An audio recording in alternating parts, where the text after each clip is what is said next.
Citizens of the Reject Nation, now with audio. This is a talkie. We were just testing you. I'd like to thank you in advance for all of the Streamlabs from last time, all of the super chats from last time. Much appreciated. That's how we do these live streams. And as ever, as long as there are super chats and live streams, this stream will go. I'm going to make sure we get to each and every one of those. You guys control the conversation now with full audio.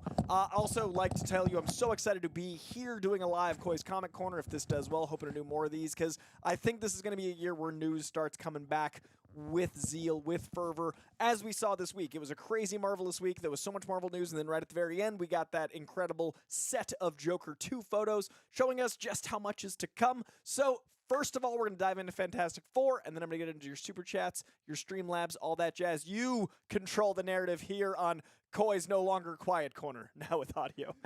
So kicking it off with Fantastic Four, we did get the best, worst kept secret this week while we confirmed all of the rumored casting folks for the Fantastic Four. It is officially going to be Reed Richards as Pedro Pascal. Sue Storm is going to be Vanessa Kirby. Joseph Quinn is going to be Human Torch Johnny Storm. And my personal favorite of the castings, Ebon Moss-Bachrach, is going to be Ben Grimm, the ever-loving Thing. Now, I'm so excited for this casting because I just wanted to talk about it. I feel like we had the Adam Driver rumors. We had the Pedro Pascal rumors. I feel like Vanessa Kirby's been locked since like last summer. I think Joseph Quinn was pretty well established as where things were going. I personally just did MegaCon out in Florida, and he had been attached to do MegaCon up until a couple weeks ago, and I was like, I think that's a confirmation. So I've been really excited to just have this to talk about, and the way they did it was really interesting. Instead of doing a big presentation, instead of first unveiling them at San Diego Comic-Con, they had this image come out, the image that is right below me here. And I like the vibe of this image. Not only does it tell us that Herbie is in it, which we've never had an on-screen Herbie before, and he's an iconic piece of Fantastic Four lore, but it also shows us via that Life magazine screen there that this is going to be set in the 60s. Now, this is a 1963 Life cover from December of that year. It features Lyndon B. Johnson on the cover. That makes this either a weird throwback magazine and he's reading it for fun, or it's set in 1963. And for a long time, myself, I've been saying for at least 7 or 8 years, I do think it makes sense to set this in the 60s. You can check my Movie Fights tapes. I've been saying it for a long time. And I think this is a great way to announce that. Not only do we get to see a little taste of the suits, the blue and white instead of blue and black or blue and dark blue, it gives us a vibe for the aesthetic and it gives us a sense of the tone of the thing without revealing a moment because I don't think they've started shooting yet, but it also allows Marvel to kind of get ahead of some bad news. A lot of people, the average day-to-day person, doesn't know the difference between the Marvel Cinematic Universe, Marvel Studios, and a Marvel comic adaptation via Sony, or it used to be Fox in this case, or those things. And I do think that there's been a lot of bad optics on comic book properties for a long time. And I think it was really smart that while news was coming out about Madam Web, they made sure to get not only the Deadpool trailer out with the Super Bowl, so there was some positivity in a big scale way, the biggest trailer of all time, but also the day of the reviews coming out, we get Fantastic Four casting, which happens to tie into Valentine's Day, making it Marvel's first family, a big family announcement, a big holiday feel, and then the next day they gave us the X-Men 97 trailer. So I think there's a lot of positive movement in Marvel in a very controlled narrative way, which I think is very smart. So I like this announcement personally. I do hope they still come down to San Diego Comic-Con this year. I do think it'd be really interesting to have basically the DCU bring out their Superman cast and maybe make 1 or 2 more big announcements, and then have this be the way they bring in Doctor Doom, is you have your Fantastic Four come out, and then maybe you bring out your 5th with Doom. But I do think it'll be, if things go well, and if the studios want to go this year, a really fun DCU MCU Hall H extravaganza with these big properties, but I don't mind that we already know. I think it's only going to enhance the experience of seeing them live in person down there. So let's get to our first Super Chats and Streamlabs. Whichever one. I got my buddy Enrique offsides running, producing. He's going to be deciding which way we go next, whether it's Super Chat or Streamlab. In the meantime, I see you live chat. I also keep an eye on that. Let's see. I don't think this movie's going to flop. Whoever said it did. I'm not saying the gamer MJ said it did. He's responding to someone. I think they're very silly. I'm alone today because I'm trying this out to do Comic Corner Live, so we thought it'd be fun. Also because John and Greg are super duper busy and have lots of editing and other things to do, so this gives me an opportunity to run things my way, but try not to say things I shouldn't say, but without supervision, who knows what might happen. Joseph Quinn as Johnny is underrated. I personally think he's a great actor. I just don't know if he can be rated without seeing it. I don't think he's properly rated until I see the performance. Announcing Doom at Comic-Con would be epic. I do think that would be the way I would do it. I think it'd be really exciting to have everyone come out and then a big moment of Doom himself. Maybe not quite the high evolutionary way, like literally bringing him out in costume, but I do think announcing the casting that way would be pretty special. I had originally thought he might come out in Deadpool as a post-credit scene, maybe setting up Battleworld, but now I don't know if they'll wait for Fantastic Four itself. Either way, it's going to be, I think, July when we find out. All right, it looks like we have our first of the chats here. Is that Robert Pruser? Is that our first? All right, wonderful. So, to all the people who are saying, don't let Disney make X-Men woke, y'all are morons. Y'all don't know the X-Men and want a certain narrative. Now, thank you very much, Robert, for kicking this off. You got in here literally before I was live, or maybe when I was muted, but you were in here before things, so thank you very much, Robert.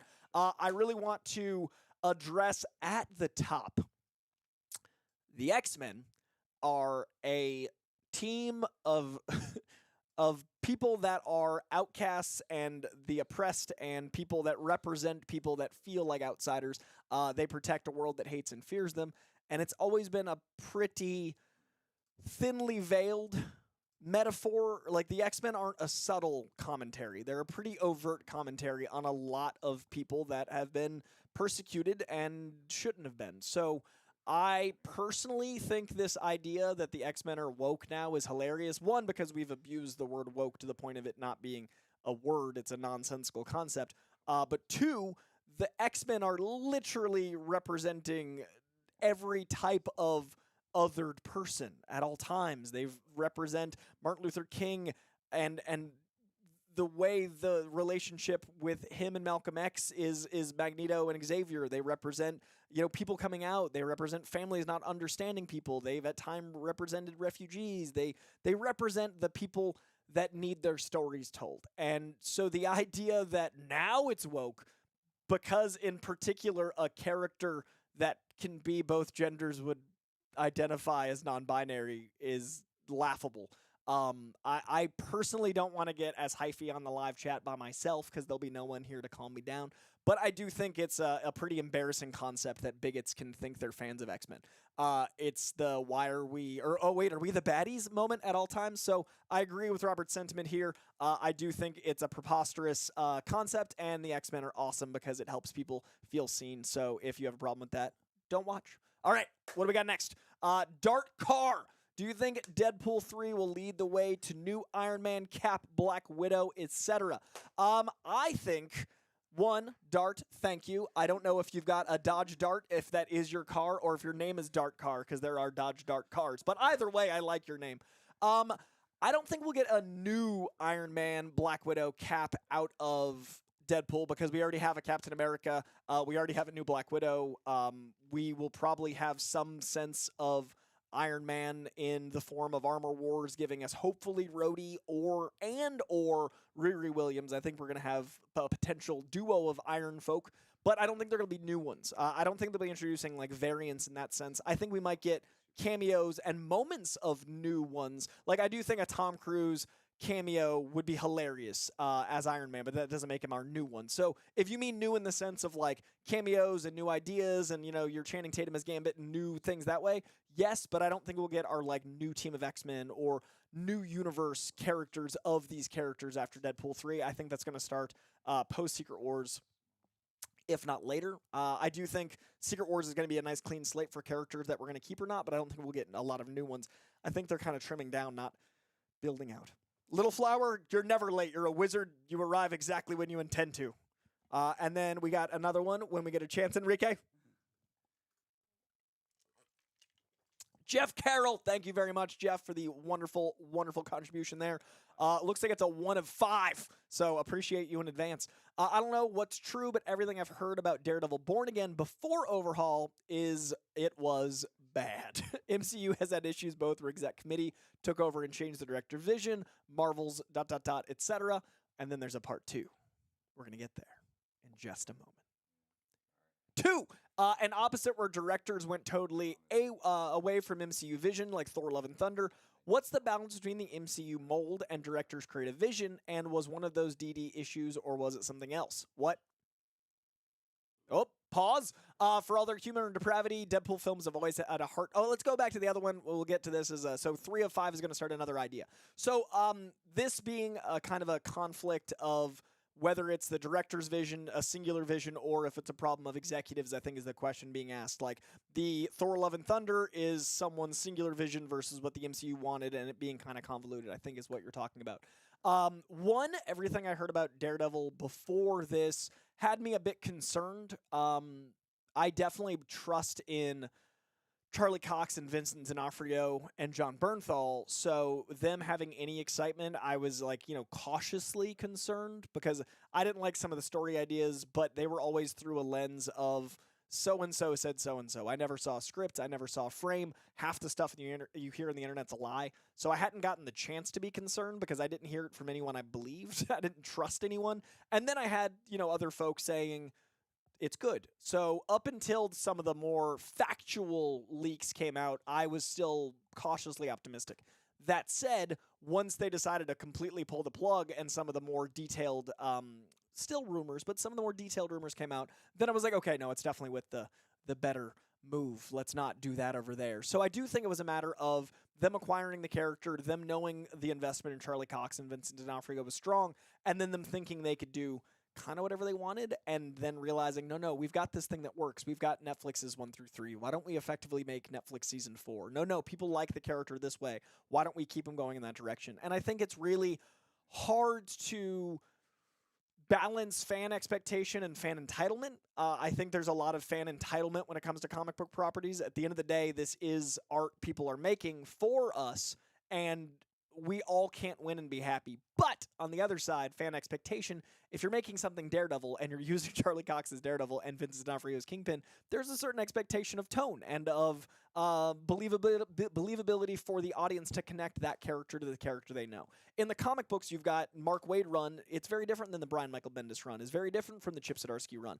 But I think with drawings, we can separate a character a bit more than Charlie Cox being a very different Daredevil than the one we're used to, because that's an actor we're attaching our emotional connection to the character to. So I think it's smart to go in the direction they're going with Daredevil, restart it, make it more similar to what we're looking to, and go forward. And I think that was also a problem with Love and Thunder. It didn't feel like Thor in the way we wanted it to, and it was kind of baffling. And I think in another medium it might have worked, but it didn't work in the movie, certainly, and a God butcher should butcher. So, all right, that's your 2 of 5. We're going to come to your 3 of 5, then we'll go back down to Riley. So we got 3 of 5 asking, for all their humor and depravity, Deadpool films have always have heart centered around Wade and Vanessa. What will the heart of Deadpool 3 look like in context of their relationship or from elsewhere? Where? I think that ends that one. Then I'll do 4 or 5. I agree. The heart of Deadpool is impossibly important because jokes aren't funny if you don't care about the character. Sadness doesn't work if you're not invested. And I think making the beating heart of Deadpool so open and available is what Ryan Reynolds doesn't get enough credit for. I've said 100 times, the reason Deadpool wears his mask isn't to hide his identity, it's to save you from seeing his horrible face. That's so unique as a character, and that's such a level of compassion. Spider-Man uses comedy as a defense mechanism for himself. Deadpool uses comedy as a defense mechanism for himself and others. He's trying to protect his brokenness. He's literally battling cancer, and he's lost everything. It's a very broken character. So I think the heart of Wade and Vanessa is important for us as an audience to connect to something. He connects to her, we connect to them. And I think the heart of Deadpool 3 is going to be, I think the baby's gone. I think that we see in the trailer a really sad moment of them at a table alone. I think we find out Vanessa lost little baby Cher, and I really think it's going to be a story of loss that ties into us saying goodbye to the Fox universe in some way. It's going to be a story of losing these heroes we grew up with. I think if any property can touch on nostalgia as a positive and negative, it's Deadpool. I just did an Oscar conversation with the directors of Spider-Verse and Chris and Phil, Lord and Miller, and we talked about how dangerous nostalgia is. And it's really interesting how we're living in an age of nostalgia, but we also have to make new things. We have to move forward, and we can reinterpret, remix like a good hip hop track. It utilizes classic elements, but makes something new out of it. And I think that's what Deadpool does well. And I think that's why him ending the Fox universe is going to be so important, because he's sampling in the musical sense, but he's remixing and growing and going forward in our sense. So the heart is what keeps us anchored through nostalgia and new sensibilities. All right, we got 4 and 5 from Jeff. EMB as Ben Grimm will go down as one of the best castings in MCU history, akin to RDJ as Iron Man. He will be the team's heartbeat. But what will the context of him calling Reed cousin? Well, first of all, it's cousin in time will be. No, that's not what he's going to say, but I am hearing it up here. I love this because I really, truly believe he is one of the best castings. I think he's probably my favorite casting since Kamala Khan, and it was funny because I obviously didn't know her work before because that was her first thing. But as soon as we met Kamala Khan, it was everything I love about the comics because of the casting. This time it's the other way. Like I love Michael Chiklis. I'm a fan, but I didn't go like, yeah, Michael Chiklis. Whereas I'm a huge fan of both The Bear and him in The Bear and The Thing, and immediately I was like, that's the character. You see it, the baby blue eyes. I can hear the clobber in time. I can feel the empathy of a man who feels like this man, this monster. I can totally identify with the trauma of his character, because the trauma of his character in the Forks episode or season 1 where he's almost the antagonist. I want to see what it's like to lose yourself in this facade, and I think the broken earnesty of his eyes will sell that. I think it is a truly incredible bit of casting. I think he's such a genius actor. Yeah, I agree. That is one of the best castings we've had in a very long time. I think he'll be the team's heartbeat, and I do hope at some point somehow we can call him cousin, because I just want that for me, or at least in a press setting. When I hopefully get to do press for Fantastic Four, because I'm going to fight for it, I'm going to find a way to loop in its cousin in time. All right, 5. Oh, is there no 5? That's okay if there's no 5. I sped red in case there was a 5. In the meantime, let's see. Spawn is the one and only true hero, according to Spawn. That's a bit self-serving. Let's go back to Riley while we get this thing to reload here. And we got the 4 out of 5 with Jeff Carroll. Again, thank you, Jeff Carroll, for that very, very kind contribution. Much, much appreciated. Riley Garaway, thank you, who says, love your positivity. Thanks for sharing this news. Ever so happy to. I'm very excited to talk about Fantastic Four with you lovelies in this special live Koi's Comic Corner. We've also got the X-Men 97 trailer. We've also got the Deadpool trailer. We've also got those Joker picks. If you guys have any questions about any of those, by all means, get after it. Someone in the chat said EMB and Andor is fantastic. I agree. My Dream in Orbit. Great name, and also truth spoken. He was also great as Micro in Punisher, so I'm really excited. Also, in my headcanon, since this is set in the 60s, Micro is going to be the son of Ben Grimm, or maybe the grandson, because they look a lot alike. I think that was all 5. We get everybody? All right, let's get to Dan V900. I think I saw him in the chat earlier say it cut him off before 5 out of 5, so I don't know if there's like a limit or anything that went wrong, but I didn't know if it was going to get solved. We're testing to make sure we didn't miss the good man's 5 of 5. Oh, there he is. He's back. Won't let me send a 5th $10 super. Is there a limit? Jeff Carroll asks. Jeff, not that I know of, but I appreciate you trying. And if you have another question, by all means, try for a non-blank out of 5. But those 4 questions were all exceptional, so I appreciate you very, very much. RWP, Hope Koi drops some recs for X-Men, Fantastic Four, etc. I will. At some point. I got ideas I can get to you. All right, let's get back to Dan V900. I believe he was our next chat in here. With the rumors of Galactus being in the film, that feels like a mistake. He's not a Saga villain, but a sequel makes more... Oh, I can't read it. It's gone now. But a sequel makes more sense to me. Annihilus with the negative zone to get modern day makes sense. I think that'll depend on how they have them trapped. I know Annihilus is a fan favorite we've never seen on screen.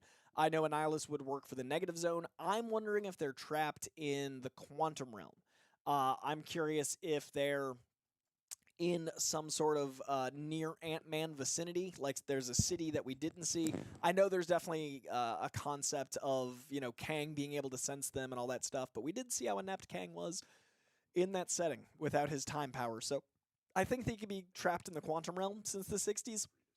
The Negative Zone would be much more the comic sensibility, but the tricky thing with that is how similar that might feel to the Quantum Realm. If they make the Negative Zone, they're like, well, this is a thing that, to the day-to-day audience that just experienced the Quantum Realm, that might feel too similar. But Annihilus, if they do the Negative Zone, is absolutely incredible. I don't know if he works for a full movie narrative unless that's what's trapping them in the Negative Zone, unless they open with them fighting him. That's also a villain that I think could grow, but I don't know if you want to start there. Galactus, I do think, is a great stakes villain.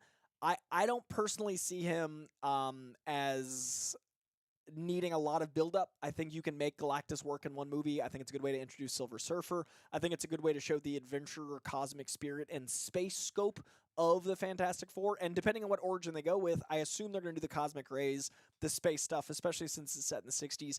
And that would kind of tie into Galactus if it's a space-themed villain and someone trying to take over the planet. I think he needs a villain that shows what global threat Fantastic Four protects them from as the first family. So I personally don't mind Galactus, but I would also love to see Annihilus, also love to see what's going on with that space element versus Negative Zone. People are asking in the live chat, what am I drinking? This is a very delicious peppermint, non-sugar, caramel, non-sugar, 3 pumps of each, triple espresso latte.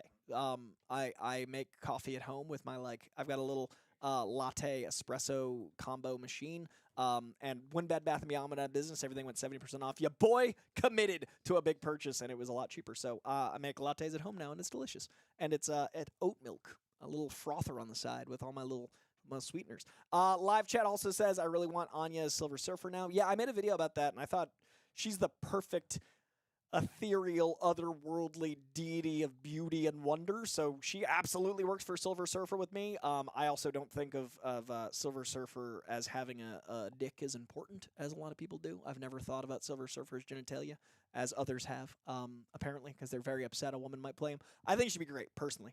Annihilus feels like a sequel villain to me, especially if they set up the Negative Zone in the first one. I think it'd be a cool way to have him, try to get out or something. I think there's potential there. Let's get to our net chat. Let's see. Dan V900, thank you again very much. Dan says, Doom needs to be a Romani actor with the character's backstory and mother. The actor could honestly just lend the voice and the face should be disfigured. I, as a white, have no way to understand the level of specificity people want in nationalities, because as a white, I'm not very proud of America. I don't care if they cast Americans or not. So I understand people from other places wanting to have representation, but I get plenty of representation. So the Romani thing, very tricky for me, because I don't know any Romani actors. I don't know anyone from where Latveria would be geographically, so I don't know who to recommend. I've personally never been that invested in the Romani element of his character, but if you are, I totally understand that. Whenever I hear an Irish person in a movie or see Irish people cast as something, I'm stoked as hell. But as far as the Romani thing, I feel like every character I fan cast ends up being Romani, and everyone ends up being very mad at me for not casting someone Romani. And I've looked up Romani actors, and I didn't recognize any of them. So I have no idea who to recommend. But I don't want a different body versus face. Personally, I think it should be someone in a suit that we feel the weight of. I don't want them to Darth Vader this one. I know you could, but I personally would like to feel before he's Victor Von Doom, there's a presence, there's a weight, there's a body behind the voice. You can do the voice versus face thing, but I'd personally rather see someone as both. Thank you, Dan V900. I appreciate it. We've also got Jordan Garza saying, hola real quick, here at work, but had to make a CCC live, Koi's Comic Corner. We haven't done one of these in a while, and I'm very excited to be back. If you are enjoying this Koi's Comic Corner, leave a comment below, hit that like. That's how we get the replays. Lives don't traditionally do well on replay, so you hitting like is how we get people to watch this after the fact. And if you guys want more live Koi's Comic Corner or Koi's Comic Corner in general, leave a comment below. So thank you for that, Jordan. I appreciate it. Let's see. You're going to be my way of not going insane with customers today. Happy as hell today, Jordan Garza. You make me happy as hell. I appreciate that very kind contribution and your kind words. Thank you for joining Koi's Comic Corner. I appreciate it. And we're going to get into X-Men 97 next. So if you guys have any super chats about that, I'm going to get to those. But first, I just want to talk about it in general.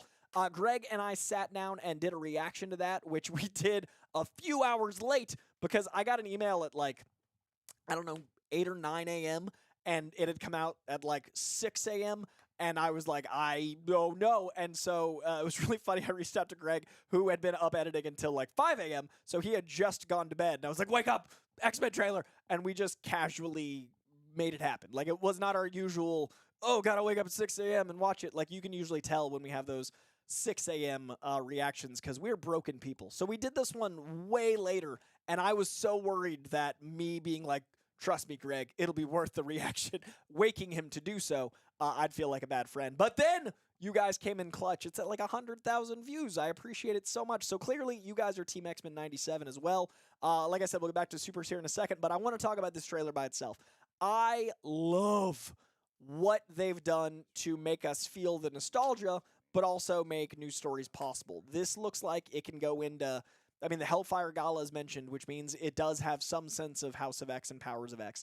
It does have a sensibility that means they could tie in the old Shi'ar stuff with Xavier with the new Krakoa stuff. It has a sensibility of addressing the changes they've made while also being the same characters from the original show. I think it's a really interesting way to, like I said in the last segment, tie in nostalgia to new waves of things. And I think it'd be really interesting to see what storylines are kind of like bridging the gap between 97 and now.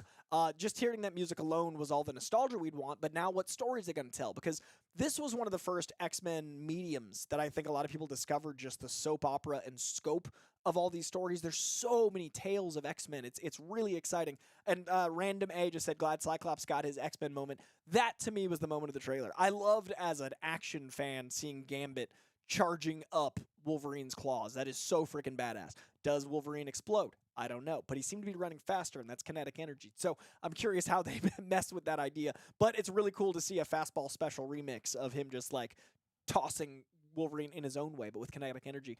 But I do think the way we have X-Men reforming Cyclops as a leader is what I'm most excited about. Hearing "To Me, My X-Men," that iconic line from the comic books, is so exciting.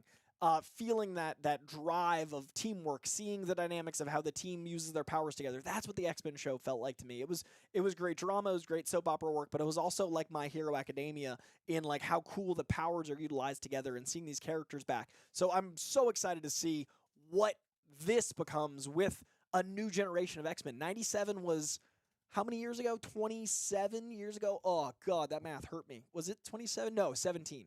17 years ago. That's a little better. It was 17 years ago. So I personally am curious what this next wave of fans wants and what they get out of these stories and what they discover by going to watch the old ones, what they discover about the X-Men. And I think it's also really smart to have this come out at least 2 years before we get any X-Men announcements for movies or shows, because I think it's going to get the X-Men back in a conversation, right? We're going to hear people talking about X-Men. We're going to be able to play around with storylines and see what audiences like now or don't. So the trailer itself, I think, is a good beta test run for X-Men in movie theaters again. I think it's good to get the conversation out about them again.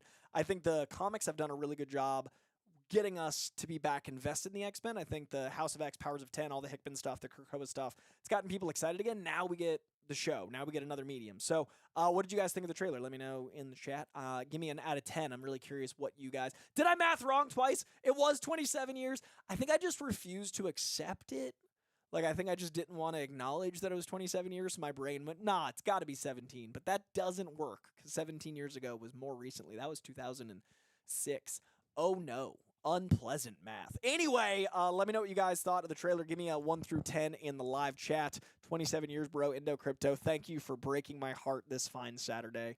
What are my expectations for Deadpool 3? It's going to make me laugh. It's going to make me cry. It's going to make me believe in cinema. Spider-Man and X-Men 97 is amazing. Yeah, there was an Eddie Brock and Spider-Man name drop. There was a Peter Parker and Eddie Brock name drop on that newspaper, and of course the Daily Bugle itself, which is very exciting. So I'm so stoked. Glad you guys like that trailer. We're going to get back into Super Chats. All right, we've got, I am so sorry if I mispronounce your name, Vojislav Verjasic. Verjasic. That's a cool name visually. I know I'm not saying it right. Vojislav asked, and now I can't read what they asked. Aha! Do you think the 60s aesthetic of Fantastic Four is a big misdirection, and that most of the movie will be set in the current era, Quantum Realm, Negative Zone? I think some of it will be, but I don't think most. I think it's smart to keep them in the 60s for at least 2/3 of it, because I don't know. It allows them to not be involved with Thanos, not be involved with Kang stuff. It allows them to kind of be their own team. I always like that the Fox characters, even before they were sold to Fox, felt like they were kind of on their own thing. Like X-Men are in New York, but they're in Westchester. Like they're not in New York City. Fantastic Four are in New York. They're on, their own little corner with their building.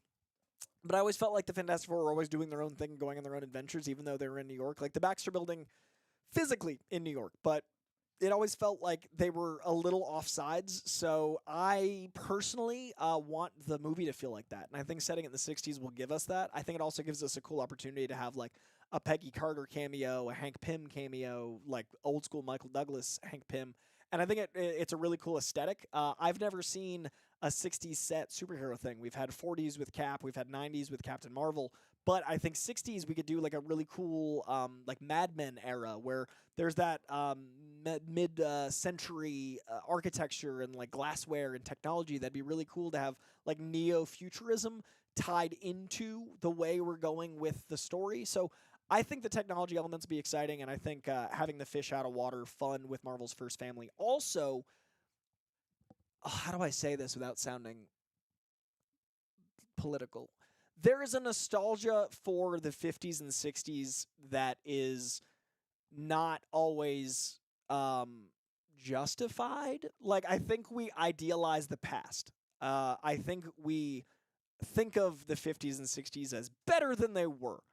And I think that might be an element of the fish out of water concept for these people coming into our world. I don't think our world's great now, but I do think we idealize the past. Just by our nature, we are nostalgic.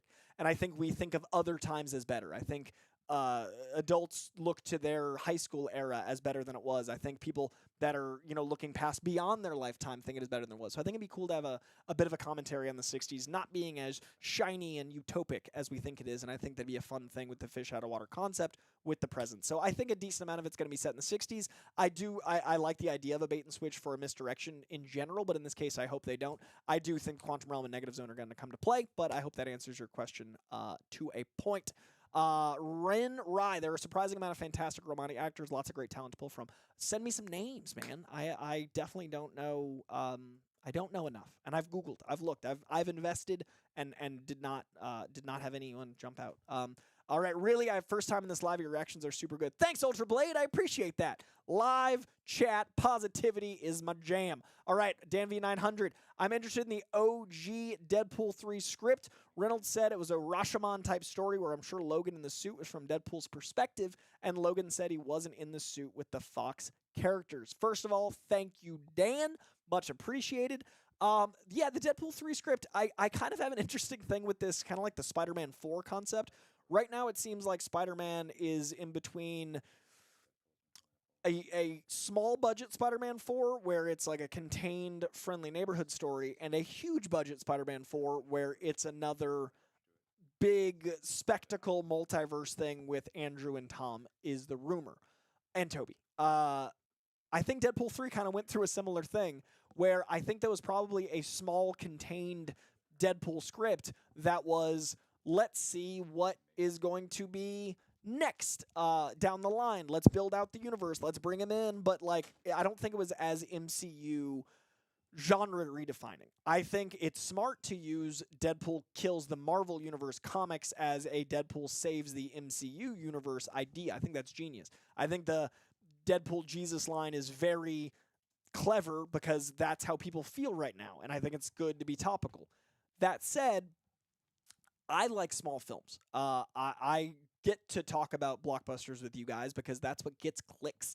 But your boy loved Saltburn more than most anything this year. I like movies that are weird, and it's hard to make something weird with a big budget. Poor Things being a weird mid-budget example. It's not easy to get $100 million or more behind a crazy concept, and sometimes a movie benefits from a small budget. Why I think Deadpool 1 I prefer to Deadpool 2 is it got to make different risks, and it got to be more invested in singular characters. So this intrigues me because a Rashomon-type story is fascinating, and I'd love to see something like that, but I think right now it is necessary to do a bigger story. I think right now Deadpool Kills the Fox Universe is a way to give a swan song to not only a universe that we grew up with and a way to say goodbye to nostalgia and a way to give the end to characters that helped us get here. We wouldn't have the MCU without the X-Men. We wouldn't have the MCU without Spider-Man. We wouldn't have the MCU without Blade. We wouldn't have the MCU without the foundations that those late 90s, early 2000s movies gave us. And I think that a lot of them never got their sign-off. We did get a bit of a sign-off for Spider-Man with No Way Home. Now we get a sign-off for these X-Men movies that New Mutants couldn't give them.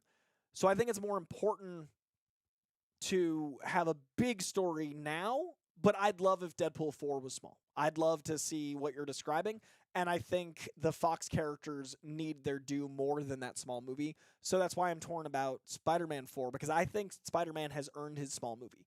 I think it's funny. I think people think bigger and better, but I think it's smaller and better sometimes. I'd rather watch a movie with Zendaya and Tom as Peter and Mary Jane in a coffee shop than see too big a spectacle and have him be in an iron suit again and go to space again. I would much rather see Harry, Gwen, Mary, Peter, and like Pace Pot Pete, or the Big Wheel, or the Hypno Hustler. I want something small. I think you could do a Hammerhead gang story and have it be interesting. I think Tombstone, but I think Spider-Man 4 is in a conflict of, do we go and have Andrew and Toby and do big again, or do we have that smaller story? All right, let's get to the next one. Nora Mac. Nora Mac. I don't know if there's an accent in there, but thank you very much. I appreciate it, Nora Mac. Streams like this remind me why I'm subscribed to The Real Reach. Oh, I got all warm. Couldn't even finish it. Got all warm and fuzzy mid-sentence. Streams like this remind me why I'm subscribed to The Real Rejects. Thank you. This was a gamble. Thank Enrique Offsides. He's killing it producing. I'm so appreciative that you guys are enjoying this, and seeing all this makes me happy because I'm just talking to a camera, and it feels crazy. Like there's no one here, so I'm just a crazy person. But there's lights, so it makes me not insane, but this is with purpose, so thank you. I love the channel, and you really add to it, Coy. Thank you. Do you think Storm will return in Deadpool 3? I want Storm to return, but I'm really torn because we haven't had Storm get her due ever. Alex Shipp didn't get her due. Halle Berry didn't get her due.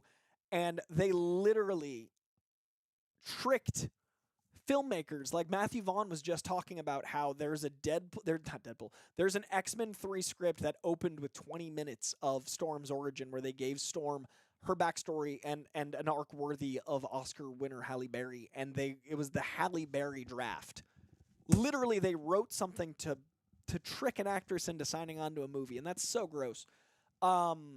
So to me, they know Storm deserves more, and they know that the character should be a bigger impact, and she hasn't gotten that. So I want as much Storm screen time as possible. I want as much Storm as possible. So in that way, I want her in Deadpool 3. I'd love to have both Halle and Alex Shipp. That'd be awesome. On the other side, I don't want Storm in another thing where she's like shortchanged. So if they can have her with the amount of screen time that justifies the appearance and enough emotional weight, yes. But in my opinion, I would rather have a Storm solo movie before another Wolverine solo movie. Wolverine's gotten his due. He's gotten his time. I think Hugh Jackman is incredible casting. No disrespect to Wolverine whatsoever. But the Bryan Singer movies became Wolverine and the X-Men, and that's not the character. I would rather see Wolverine get a show set through the decades. Watch the Koi's Comic Corner. I think the second episode I ever did was about how I'd have Wolverine not join the X-Men for a while. But Storm is the most cinematic character, I think, in the X-Men, in that it's like a Roland Emmerich movie in itself. It's nature itself. It's so cinematic and visual. And I really think that we need Storm to get a story worthy of her.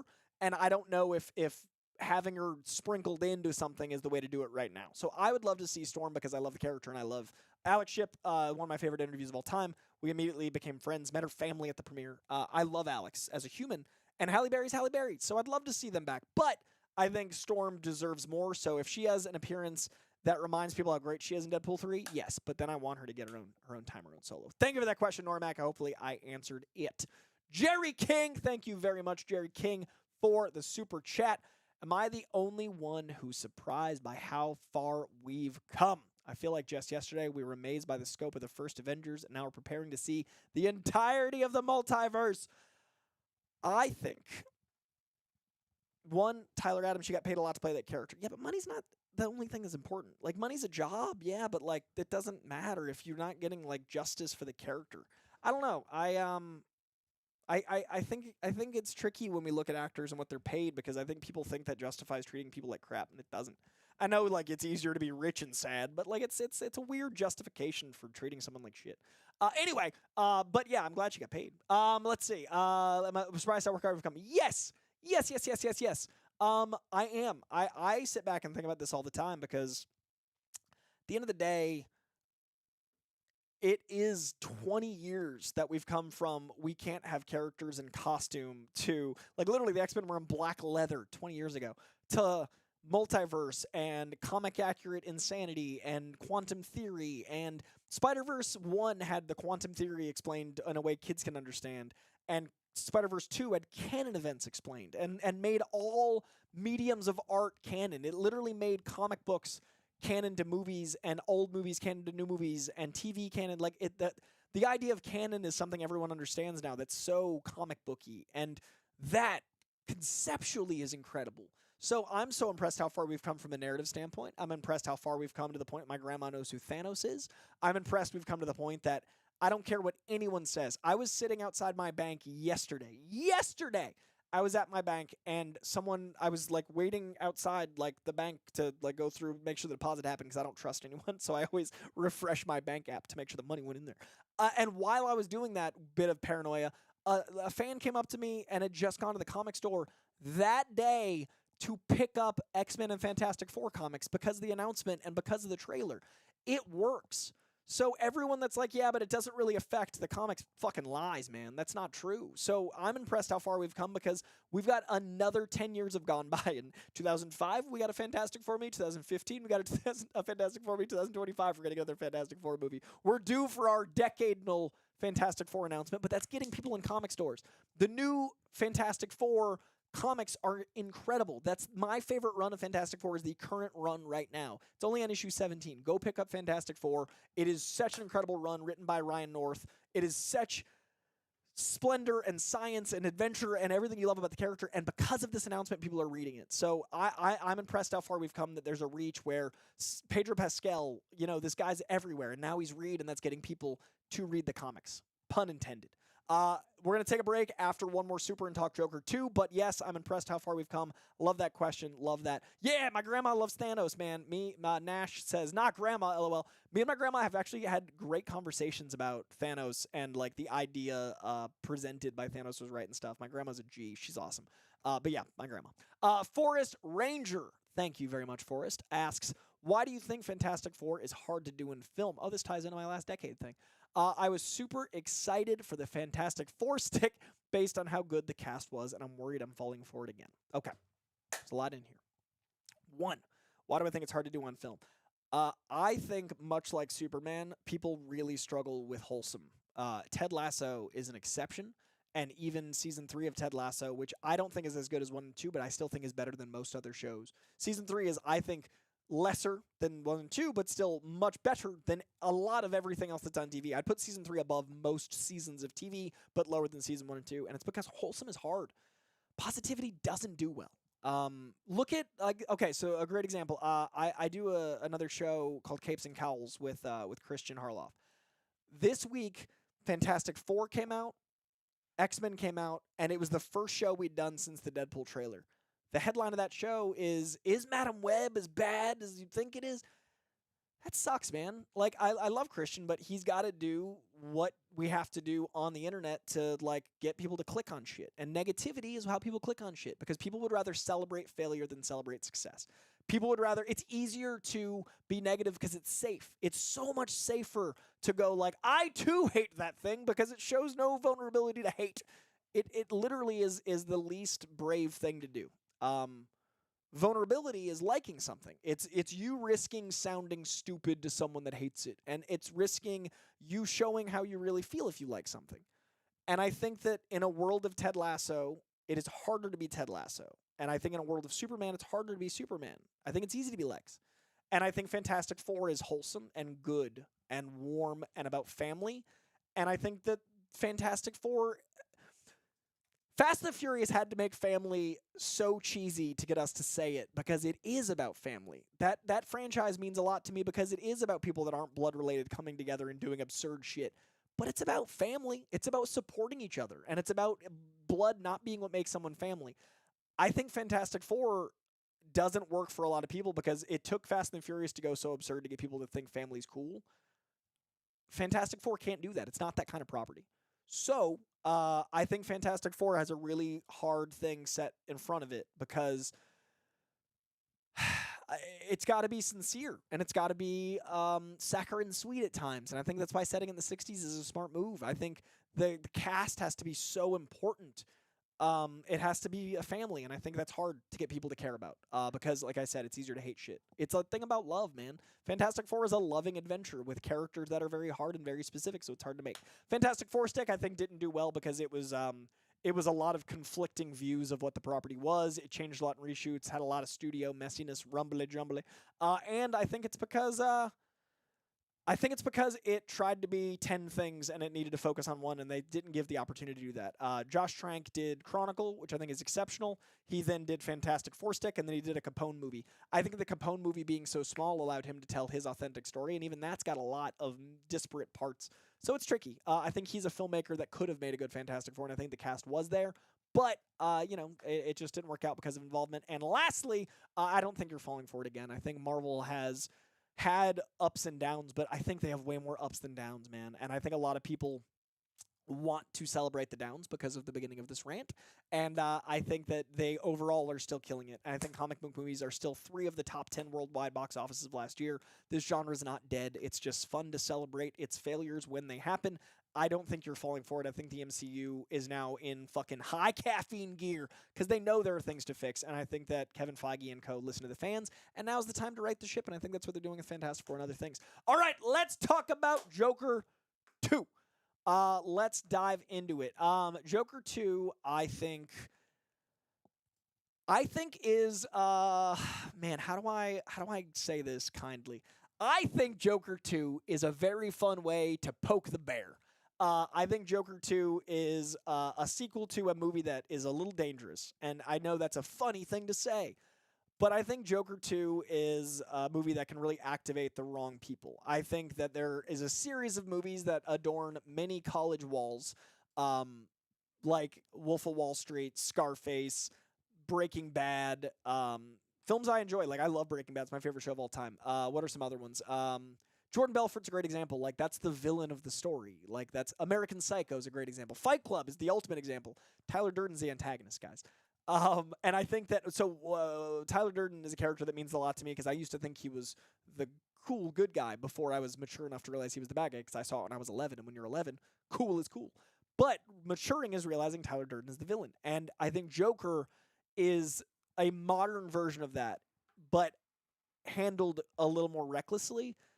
Joker is clearly a dangerous thing to celebrate the villain and to make him likable in its own way. He's not fully likable, but he's still your protagonist, even though he's an antagonist. And I think Joker 2 is going to be addressing the fandom it found. That movie made $1 billion, and a lot of people got the wrong message from it. So I think making it a quasi-musical and coming at bros is genius. I think making it a love story it's Harley. Of course you want a love story. I think it's a way to make it unique. I also think Lady Gaga is such a talented actress that can sing, so having Johnny Cash and Lady Gaga as Joker and Harley Quinn is fantastic. So I really think it's a smart way to navigate it, and I think the way they're handling press is great. It looks like an art house film. I love the image that just came out of the heart, the forming between the two of them. The image is kind of shaped like a heart with Joaquin and Lady Gaga. I think all of the moments of connectivity that show a passion between them is genius. I think we'll probably get a trailer soon. I'm really excited for it.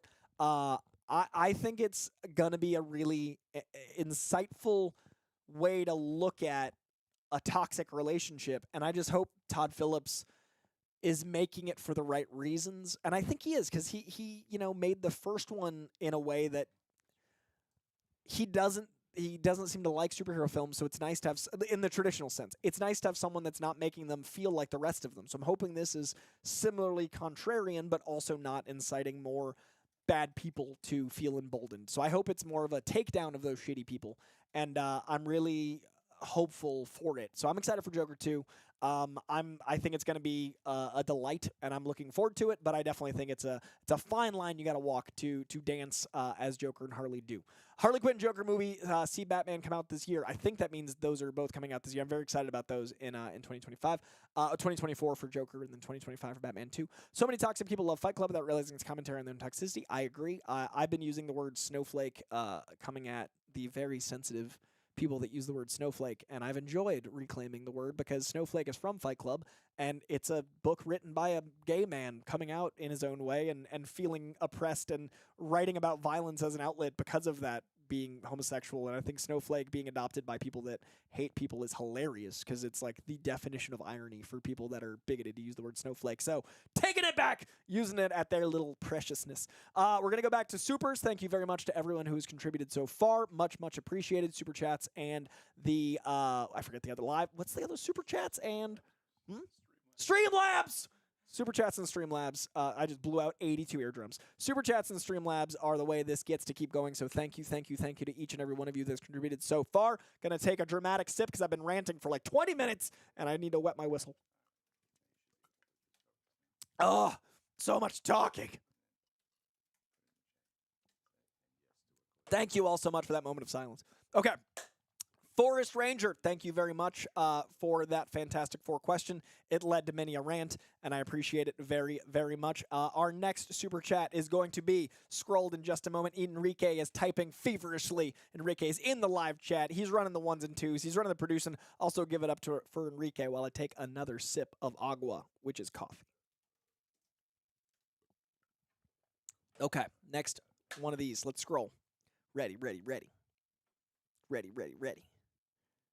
Boom, Dan V900. He's back in action. He is a man with many questions, and I appreciate him very much. Thank you, Dan V900, for comics. I just got the entire Deadpool, Pasane, and Duggan run. Goddamn right you did. Which has the good, the bad, and the ugly, illustrated by my boy Declan Shalvey, the Irishman himself. I fucking love Declan. That's my favorite Deadpool story, by the way. The Good, Bad, and the Ugly is far and away my favorite Deadpool book. That is going to be my Deadpool rec of the day. People wanted comic recs. Fantastic Four. The current run by Ryan North is my favorite Fantastic Four ever. I'd also recommend the John Byrne run. I'd recommend the Mark Waid and Ringo run. That is spelled R-I-E-R-I-N-G-O. Ringo. Waid and Ringo is one of my favorite runs of all time. It brought Fantastic Four back to prevalence.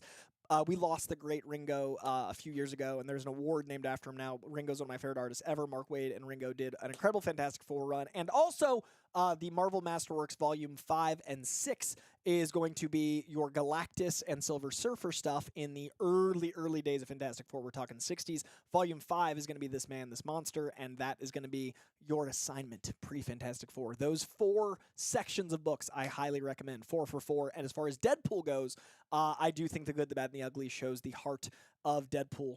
And I think it really shows the comedy comes from a place of trauma, and it also has Captain America in it, has Wolverine in it. It's written by Pasane and Duggan, which is a very great recommendation.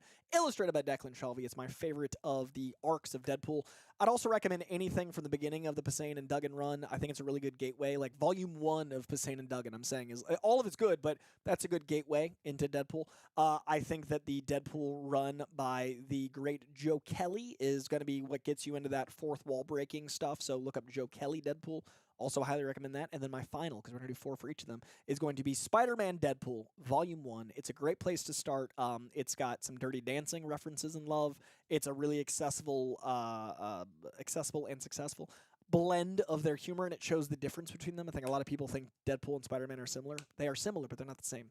Check out Volume 1 of Spider-Man Deadpool. Came out like 5 or 6 years ago. Very good stuff. So comics, yes. Duggan, Good, Bad, and the Ugly, I agree. So good. The Ultimate Spider-Man 2 preview. Chef's kiss.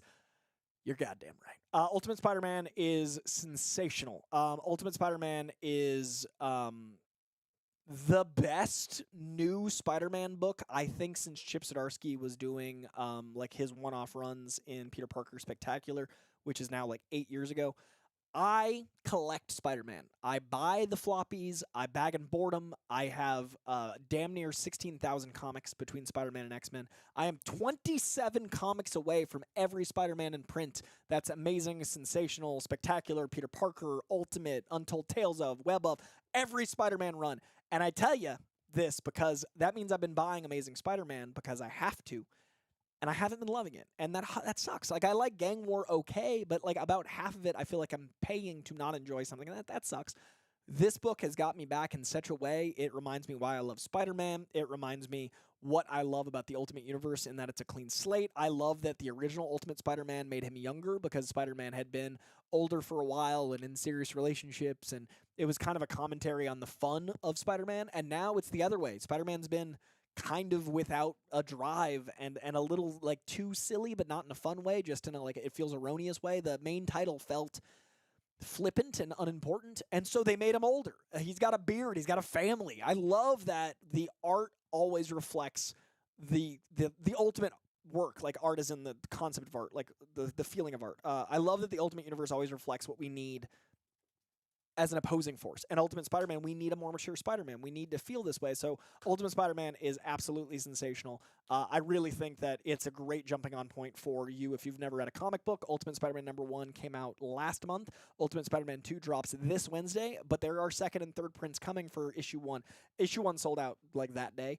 Their second and third prints. Get after them. I highly recommend Ultimate Spider-Man. And after this, I'm going to jump into the live chat real quick. We've done a bunch of these. I hear Aisha Taylor has a question in the live chat. Can we pull that up, Enrique? All right. It's somewhere. I'm ready. I'm available. Okay. Up. Mayday. We're jumping around. Things are moving. He's got a lot of pressure. I'm just yelling like, hey, do this thing like it's easy. It's not easy. It's why I don't produce. It's why I'm a talking head. In the meantime, Bucky Barnes says, there's a video going around with Stan Lee apparently never intended the X-Men to be social commentary on the oppressed, and certain YouTubers are using it as a defense. What are your thoughts? Stan Lee's literally written, like, there's soapbox things at the end of comics, like Stan Lee's soapbox that say that's what he intended. He's always talked about that being the point of the X-Men. I think there might be a video that has him saying, like, that's not all they are, and then if you edit it and get creative with how you want to phrase it. But there's literally hundreds of bits of proof. If you want to use one bit of proof that is, I haven't seen it. I don't know what the fuck it is. But there's plenty of other things that he himself has said. So comic books are a social commentary. So I doubt that. I don't know. Bucky, thank you for always moderating and crushing it. I don't want to say those YouTubers don't matter because they don't matter to me, but they matter to a lot of people, and they cause a lot of people to not understand media. Like, media literacy is dying because of stupidity, and encouraging stupidity is so much easier than encouraging intelligence. So those type of YouTubers, they're feeding on the impressionable is the kind word I'll use. And I think that it's easy to feed off the impressionable. The young people that aren't as invested in wanting to learn and grow, and empathy is a lot harder than hate. So there's a big market for that. So those people are always going to have power to some, but I think it's really important to see the difference in what you're watching and where their intent is coming from. I think if you watch any media, whether it's YouTube, a podcast, a movie, read a book, watch a show, if you're consuming something, I think if you look at what their goal is as far out as you can, that should determine why you're watching it. So if you're watching something and you realize, like, hey, is this someone benefiting off of someone's stupidity, someone's impressionability, someone hating, someone thinking they're better than someone else? Is this someone that is thriving off of other people's oppression? Is this someone who's benefiting from people being put down because of their sexuality, race, gender? If people are being put down and they're making themselves bigger because of that, look at that from a macro and decide whether or not that's someone's opinion that matters. I don't think it does. So those folk are always going to exist, but we shouldn't give them the time of day. So, yeah, the idea of comics not being a social commentary is inherently dumb, and I don't know what that video is, and I don't really care to. And I also think that YouTube's dangerous because those people embolden dumb people, and TikTok makes it faster, and YouTube makes it a community. And never underestimate the power of stupid people in large groups, and YouTube gives them a lot of ability to gather. Did we ever find that question from Aisha? Oh, that was it. Oh, fantastic. Bucky, thank you. And Aisha, thank you for your wisdom as ever. Bucky, thanks for bringing it to my attention. Aisha, thank you for being awesome. Hopefully that answered your question. I don't think Stan would ever say that with the intent that they're driving with it, and there's been plenty of 99% of other things that Stan has said that is very much saying that is what they're for, and it's pretty fucking obvious. So, fuck those people is the short answer. All right, let's get back to the super chats, and I will say the F word slightly less, only slightly. I bleep and hate YouTube. If there was a medium where I could be an adult, if I could talk about the stuff that's good for all ages, but as an adult, if I could be R-rated and talk about PG-13 and R-rated things, I'd be a much bleeping happier character on these internets. I got in trouble this week. I'm not even kidding. I got in trouble this week for saying that people that don't realize the X-Men is woke are dumb. I got in trouble, and I said it kindly. I literally got calls. I can't. This world is dangerously sensitive while also dangerously not empathetic. One side is so sensitive that you can't be a person, and the other side hates everything so much that it's not safe. It's a very shitty world. I can say shitty. All right, next, Antwin. Antwain, thank you very much for the super chat. Much, much, much, much, much appreciated. Love these lives. For the MCU, if you had your choice, who would you cast as Professor X, Magneto, and Cyclops? Thanks in advance. Oh, just coming in here like cast these impossible characters that are so important to you and archetypal and are going to be playing them for 10 years. Let's just do that real quick. No, great question, Antoine. Let's see. Professor X, Magneto, and Cyclops. Cyclops... Okay, Cyclops is a character that's strong, commanding, capable, but has a very punchable face. You need to be able to hate him and some of his choices, but you need to believe in him as a leader. And thus, Glenn Powell. I think Glenn Powell is a great Hal Jordan, great Booster Gold, but I think he'd also be a pretty exceptional Cyclops. I could see him acting beyond the visor. I think it's a really hard role because so much emotion comes from your eyes. And so you need to be able to do a lot with just like facial expression. And I think Glenn Powell's got that. Glenn Powell for Cyclops. Magneto and Professor X, two sides of a coin. You've got your Malcolm X, Martin Luther King parallels, obviously. So I don't know what age they'd go for. I don't know what, demographic they're making their origins if they modernize it. But just from the sense of wisdom with an undercurrent of potential betrayal, Xavier's got some darkness in him that needs to come out at times, but it also needs to come from a place of like professorial wisdom. Man, you know who I'd love? I'd love to see Sterling K. Brown.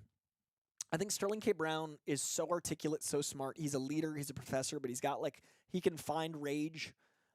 He can come from a place of wisdom, but also impulsiveness. He seems so intelligent, but also like he could make mistakes. I'm gonna go Sterling K. Brown. Sterling K. Brown's my Professor X because I don't want to just like everyone else's picks. I'm trying to think of ones I haven't seen. 5 years ago, I would have said Ralph Fiennes. Rafe Fiennes, I think, is a fun one, but I think right now Sterling K. Brown. And then over to Magneto. I'm going with the Martin Luther King being Sterling K. Brown. So the Malcolm X to that. If frickin' Idris wasn't Heimdall, I would love to see Idris as Magneto because he's so commanding and he's so physically intimidating, but he's also got a voice like the voice coming out of that helmet's got to be so powerful. And Fassbender and McKellen set such a high bar. Man, you know what? I'm still gonna say it. If they can bring Ebon back from Micro, no, Heimdall's a way bigger part. Man, Magneto is so hard. Like I personally, I'm so sick of, I know a lot of people are going to be mad when I say this. Giancarlo's so typecast. I don't personally want Giancarlo in either of those roles because I feel like they're the two things he gets typecast as. I'm going to come back to Magneto, but it's a great question. Sorry it's taken me so long to think of one. It's because I'm invested. But I'll think of someone for. And I know T'Challa's uncle is Professor X. He was such a small part. I feel like that's safe. Jesse Eisenberg Magneto. Good God, Enrique. I didn't say it. You said it. I'll think of Magneto at some point. Ishmael Montoya. Hey, Coy, what comics have you been reading? Any rewatches that you're doing? We aren't doing the DC rewatches anymore, and I think we're doing new watches going forward. I just watched my cousin Vinny. We've done a few on the channel that are coming out. Hopefully, I'm going to Philly next week when I get back. I'm hoping to dive into some more watches. But comics, man, I read 70 a week. Let me give you my top 10 from the last 3 weeks, and that'll be my Speedy Rex. Thank you very much for this question, Ishmael. I appreciate it very much, and it's good to see you in here as ever. This week's favorites from February 7th, because I haven't read February 14th yet. I loved Avengers 10, Birds of Prey 6, Captain America 6, Count Crowley, Mediocre Monster Hunter from David S. Malchin 2 is so good. How to Lose a Guy Gardner in 10 Days is adorable. It's an anthology comic that features 8 different original DC stories, all love stories, all like heartwarming little romance stories set in the world of DC, and it's a commentary and a rom-com. I love that. How to Lose a Guy Gardner in 10 Days is my rec of the week. The One Hand #1 is a great David Fincher-esque murder mystery. Poison Ivy 19 continues to be, that Poison Ivy book is sensational. Suicide Squad Kill Arkham Asylum is a comic book prequel to the video game. Superman 78 Iron Curtain is a sequel to the Superman 78 movie that's delightful. You and I #1 is a very intense story from John Michael Straczynski. Ultimate Black Panther #1 dropped this week. It's pretty great.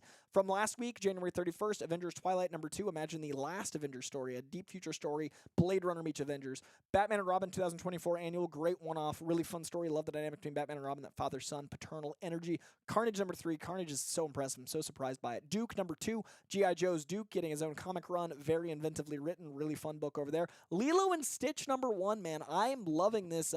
Dynamite Comics is doing a lot of really cool stuff. Their Lilo and Stitch is exceptional, and they really, really crushed it with Gargoyles.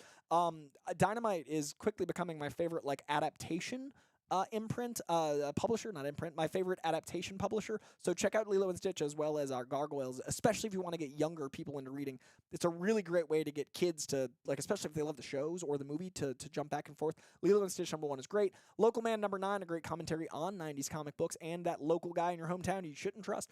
Titans Beast World #6, Trinity Special #1, new stuff from Tom King, I always love. Wolverine #42, some of the most brutal Wolverine I've ever read. Sabretooth always attacks Wolverine on his birthday, and in this case, he's going at Wolverine's whole family and eviscerating them. It's super violent, super intense. And World Tree #7. World Tree is about the dark internet being like a cancerous, corrupting thing taking over. And if you know my thoughts on the internet, you know I feel like it already has. All right. Those are my favorite comics from the last 2 weeks. Hopefully that answered your question. I'm reading 70 a week, so those are my top 20 of the last 140 comics I read. Lindsay! Thank you very much, Lindsay. I appreciate you. Lindsay asks, will Thunderbolts tie into FF since dates flipped? I think it won't since dates flipped. I think that they're both went through a decent amount of rewrites, and I think Thunderbolts is going to be more in the Secret Wars setup, more in the Armor Wars, Captain America 4, our world today, leading to a world that hates and fears them. I think we're about to see everything turn into people kind of turning their back on heroes, and I think Thunderbolts is going to be a big catalyst for that. I think Fantastic Four is intentionally in the 60s because it's going to be heroes being celebrated and a more saccharine, sweet world, and then Thunderbolts is going to be kind of the inverse. So I think they're actually kind of inverse of each other. They're kind of like commentaries on each other, like a world of heroes versus a world that hates heroes. So Thunderbolts, I think, is going to be more setting in the Cap, Iron Man, modern world of heroes versus Fantastic Four. Hopefully that answers your question. Thank you, Lindsay. We had to hire Enrique because Greg is in traction due to the Selena debacle. Oh, what happened with Selena? Did he have a hard time? Oh, no. Did Greg gets emotional. Greg has the ability to emote in a way that I don't, and I'm very jealous. I've told Greg before, I can't, I'm so emotionally constipated when it comes to media. I don't feel tears to scale. I just don't. I want to. Crying feels great. It's such a release. I just can't do it with movies. I'm so jealous. Playing along at home, Greg watched Selena for the first time without... Oh, no! That's way worse than being broken for that reason. Man, I'm sorry to everyone involved. Olivia, if you're watching. Greg, if you're watching. I'm sorry, everyone. All right, Dolly. Dolly, thank you very much for the super chat. Do you think Halle Berry will return as Storm in future MCU projects? Her and Hugh Jackman have great chemistry. I don't think Halle Berry will be back beyond Deadpool 3 if she's in Deadpool 3. I personally think she's been betrayed enough times. I don't know if she would trust in I mean, Marvel's different than Fox, but they kept like doing her dirty, and doing Storm dirty. So I feel like unless Marvel gives her the Storm she deserves, which Deadpool might, I don't think she should. I'd love to see a new Storm get an origin and the origin of Storm. This is gonna be like the Storm subplot, but like this whole live. I feel like Storm's origin is cinematic. I feel like it's a beautiful setting we don't get to see enough. I think it's a really captivating story that connects you to her. I think her going from a thief to a god is an incredible arc. I think the commentary on feeling like a lowly thief and what that does to a person, and then feeling like you're revered as a god, is a fascinating psychological study, and then her becoming the leader of one of the two teams of X-Men is such a beautiful journey. Storm deserves like a trilogy, and that's not going to be Halle Berry. So I'd love to see someone new get to do that Storm story that the character deserves personally. But I'd love to see her back in Deadpool 3. All right, we're going to go over to Streamlabs. I want to see what's going on over there. Remember, Super Chats are so appreciated. Streamlabs are so appreciated. Streamlabs take just a little less off the top. So Streamlabs are very, very appreciated, but I thank you. Thank you all for anything coming at me. So much love. Our first one today is going to be from Sammy Boy. Sammy Boy says, thank you, Sammy Boy. Looking at the Deadpool 3 trailer, I had a theory. What if there are multiple TVAs or an evil version? Does a fourth wall breaking character work in a down-to-earth story? What do Avengers see when it happens? Okay, love this question. I think there very well could be multiple TVAs. I think there's going to be a fun reveal. So the guy in the trailer that's leading the team on the TVA is Paradox, and he's a variant of Mobius. And I think it'd be kind of fun to find out at the end of the movie that the TVA is a different one because Mobius and Paradox are inherently the same. So that'd be fun to play with that. Also, the costumes being so differently elaborate. I think there's going to be a scene in Deadpool where we meet Deadpool Marvelized. I think we're going to meet, a lot of people complain about Marvel. Spoiler alert. A lot of people complain about Marvel. But I think we're going to meet, the MCU Deadpool, and I think we might be dealing with the MCU TVA, a different, obviously Loki is the MCU, but what I'm saying is a commentary on the MCU TVA, and I think that might be a fun way to play with timey-wimey elements and different variants. I think breaking the fourth wall is genius in that we're going to have Fox's Deadpool in the Marvel Cinematic Universe, so he's inherently from another universe, so he would know that conceptually. And with him knowing he's from another universe, I think that's how he breaks the fourth wall, because he knows he doesn't belong there.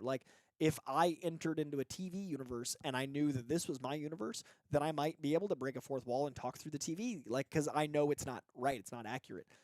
I think that's genius. I think that's how he's going to be able to be muted in PG-13 movies and still have him be R-rated, but the movie be PG-13. I think it's going to be a commentary on, the violence.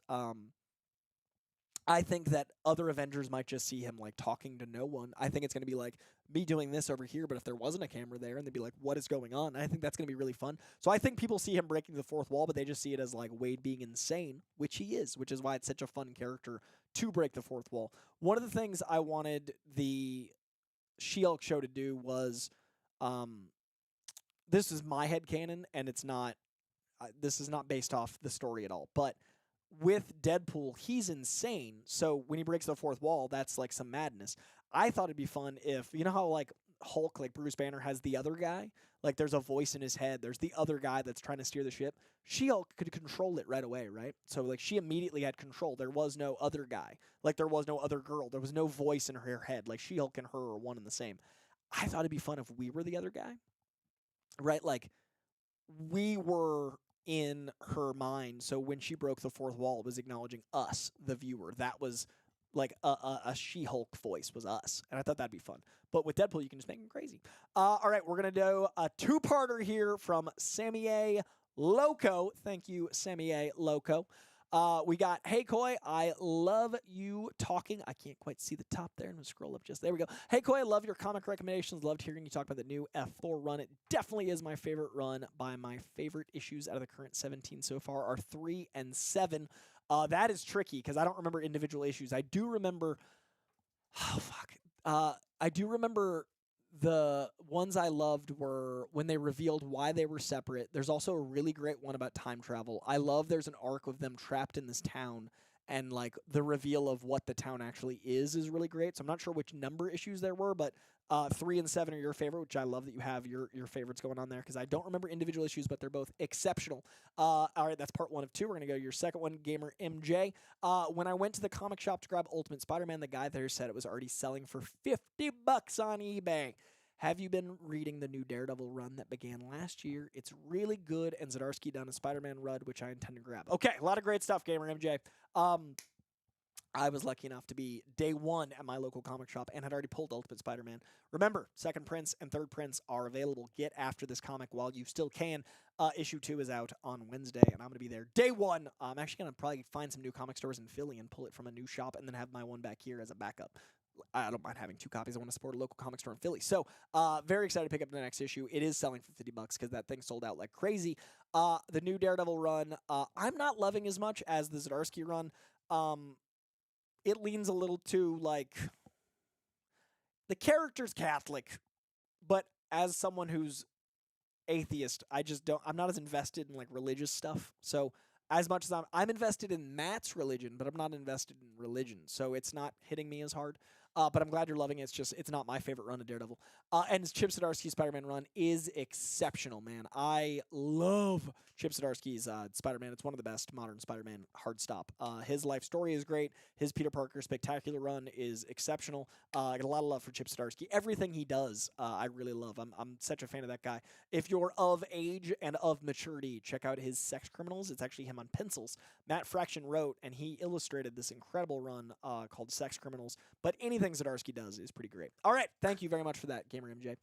Sammy A. Ioko, or Loco, probably Loco. That makes more sense than Ioko.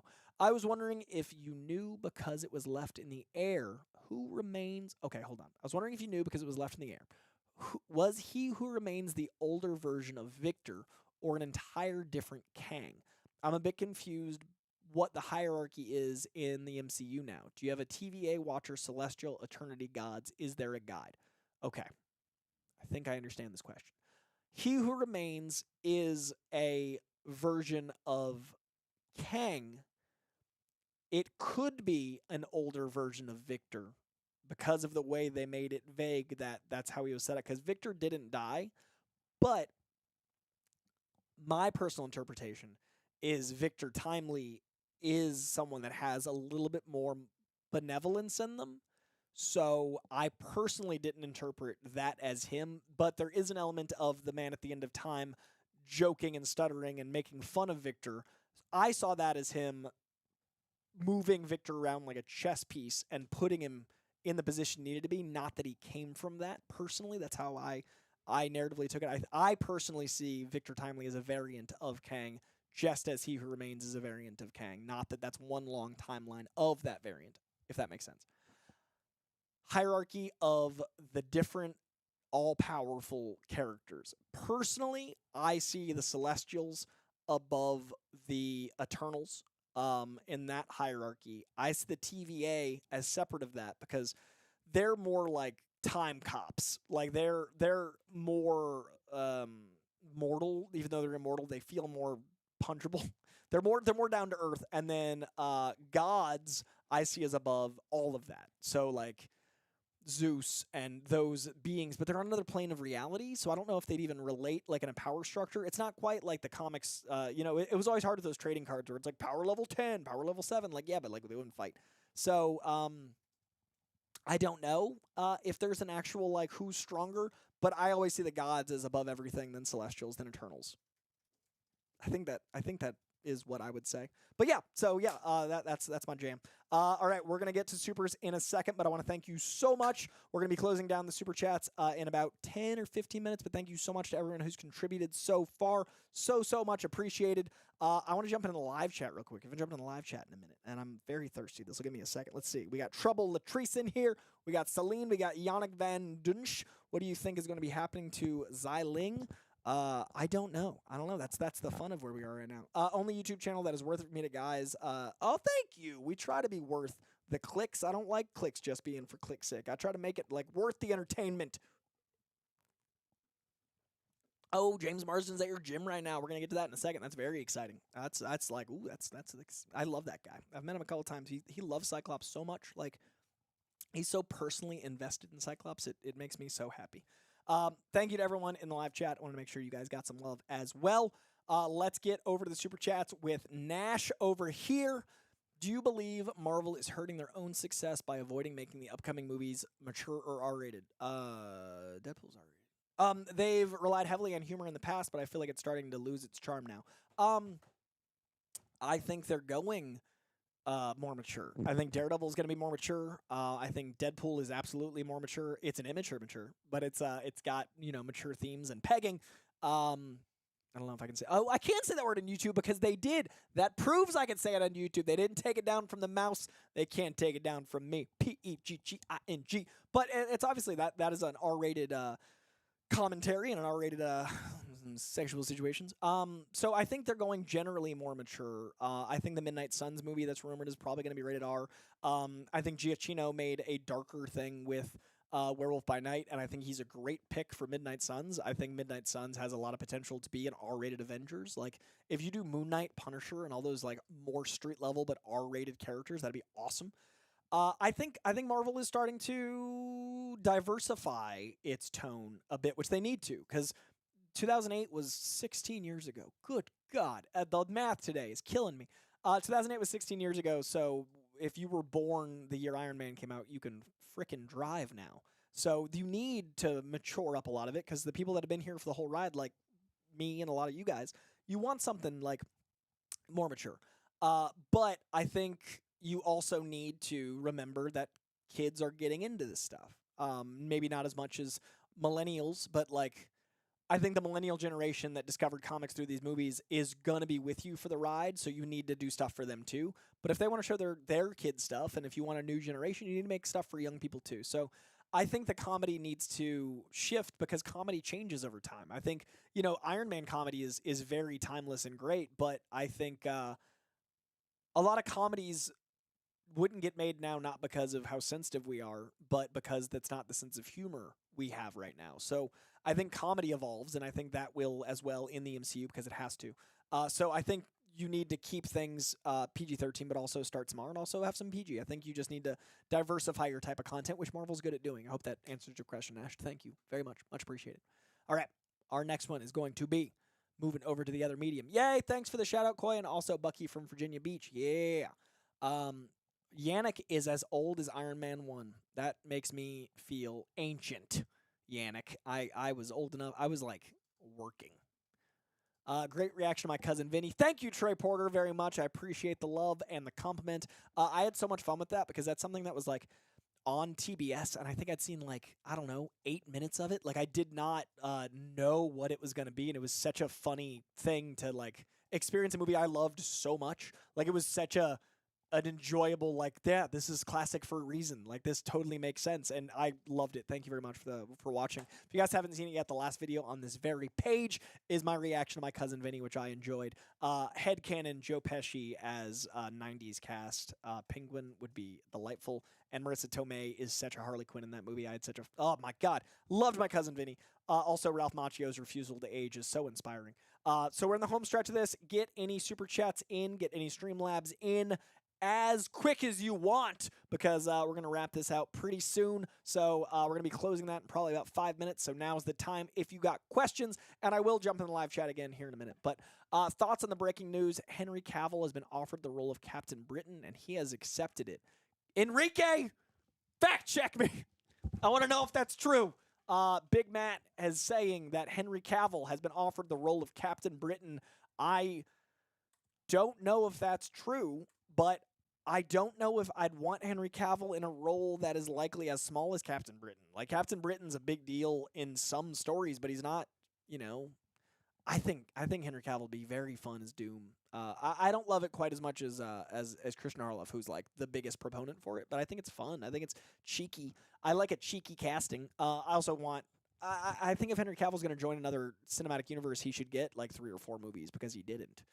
He kind of did. But yeah, I think Henry Cavill would be great as Captain Britain. I'd just like to see him do more. I don't know how true it is or not, but is it from a credible source? A reasonably credible source?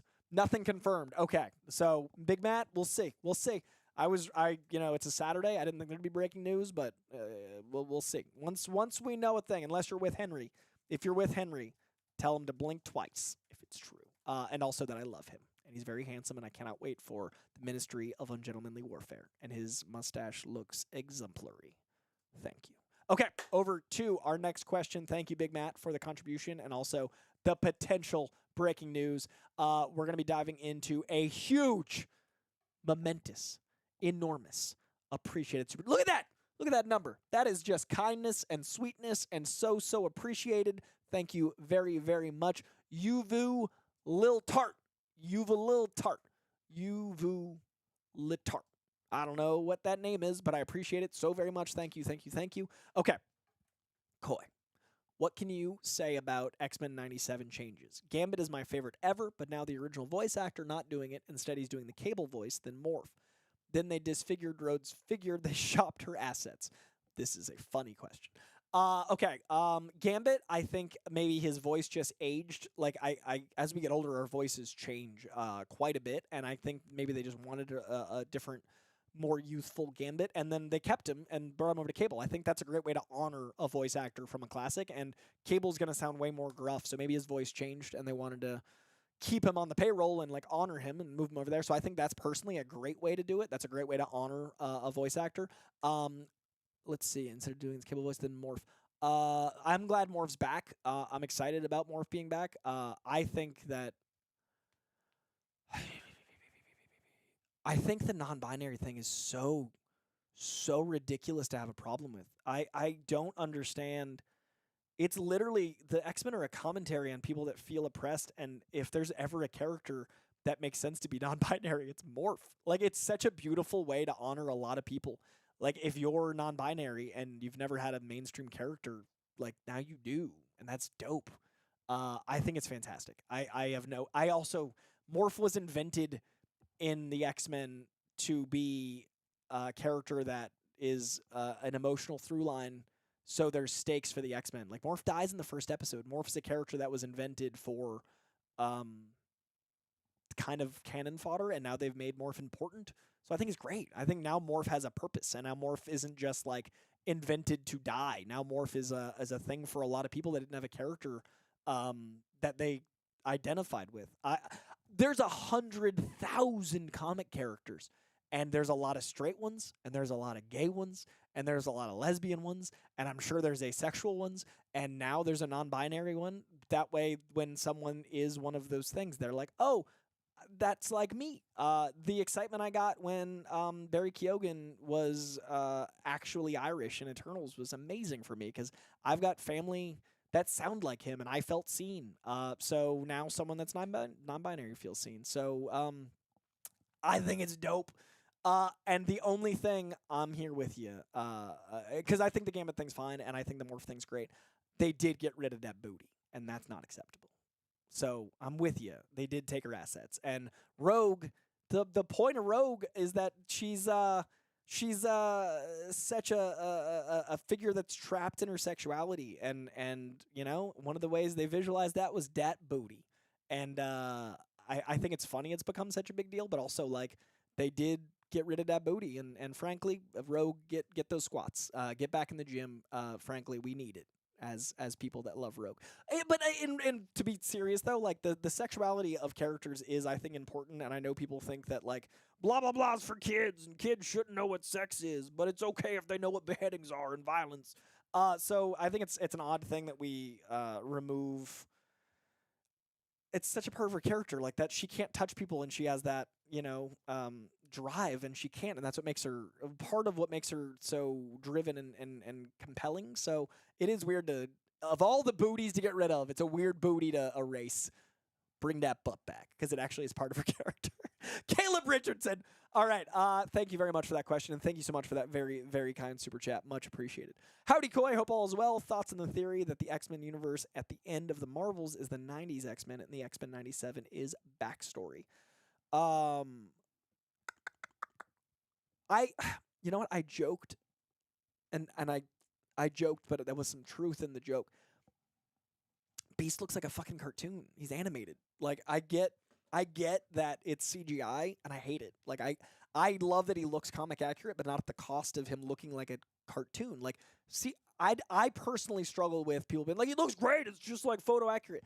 No, it's clearly a two-dimensional character. It looks like ones and zeros. Like, I don't know if I see differently because I like mushrooms, and maybe it's changed my vision, but I can tell a CGI character night and day. Like, when you see an animated cell and you see the black outline around the thing that's going to move, like if this was animated and there was a phone, like you could tell that was the item that someone's going to pick up in cheap animation. It looks like that. You could tell he's animated, and it drives me crazy.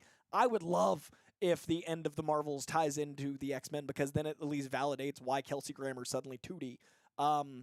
Yeah, I love that because it would tie things together well. I love the idea of the X-Men in space tying into the Marvels. I think that Beast tying into all of the sword stuff, all of that is great. But I definitely would prefer that because it would validate the lack of tangible Beast. Great question. Crazy Cat Traveler. Thank you very much. Much appreciated. Do you think the hype over the do you think the hype over the Fox characters coming into MCU will backdoor help hype reboot of DCU under gun? I don't know how they relate. The hype of the Fox character coming into backdoor hype reboot. I think the hype are separate. I think that the DC universe doing well is going to make Marvel more competitive, and I think Marvel doing well is going to make DC more competitive. I think competition is good. I think monopolies are bad. So I think that both of them would be beneficial for the other.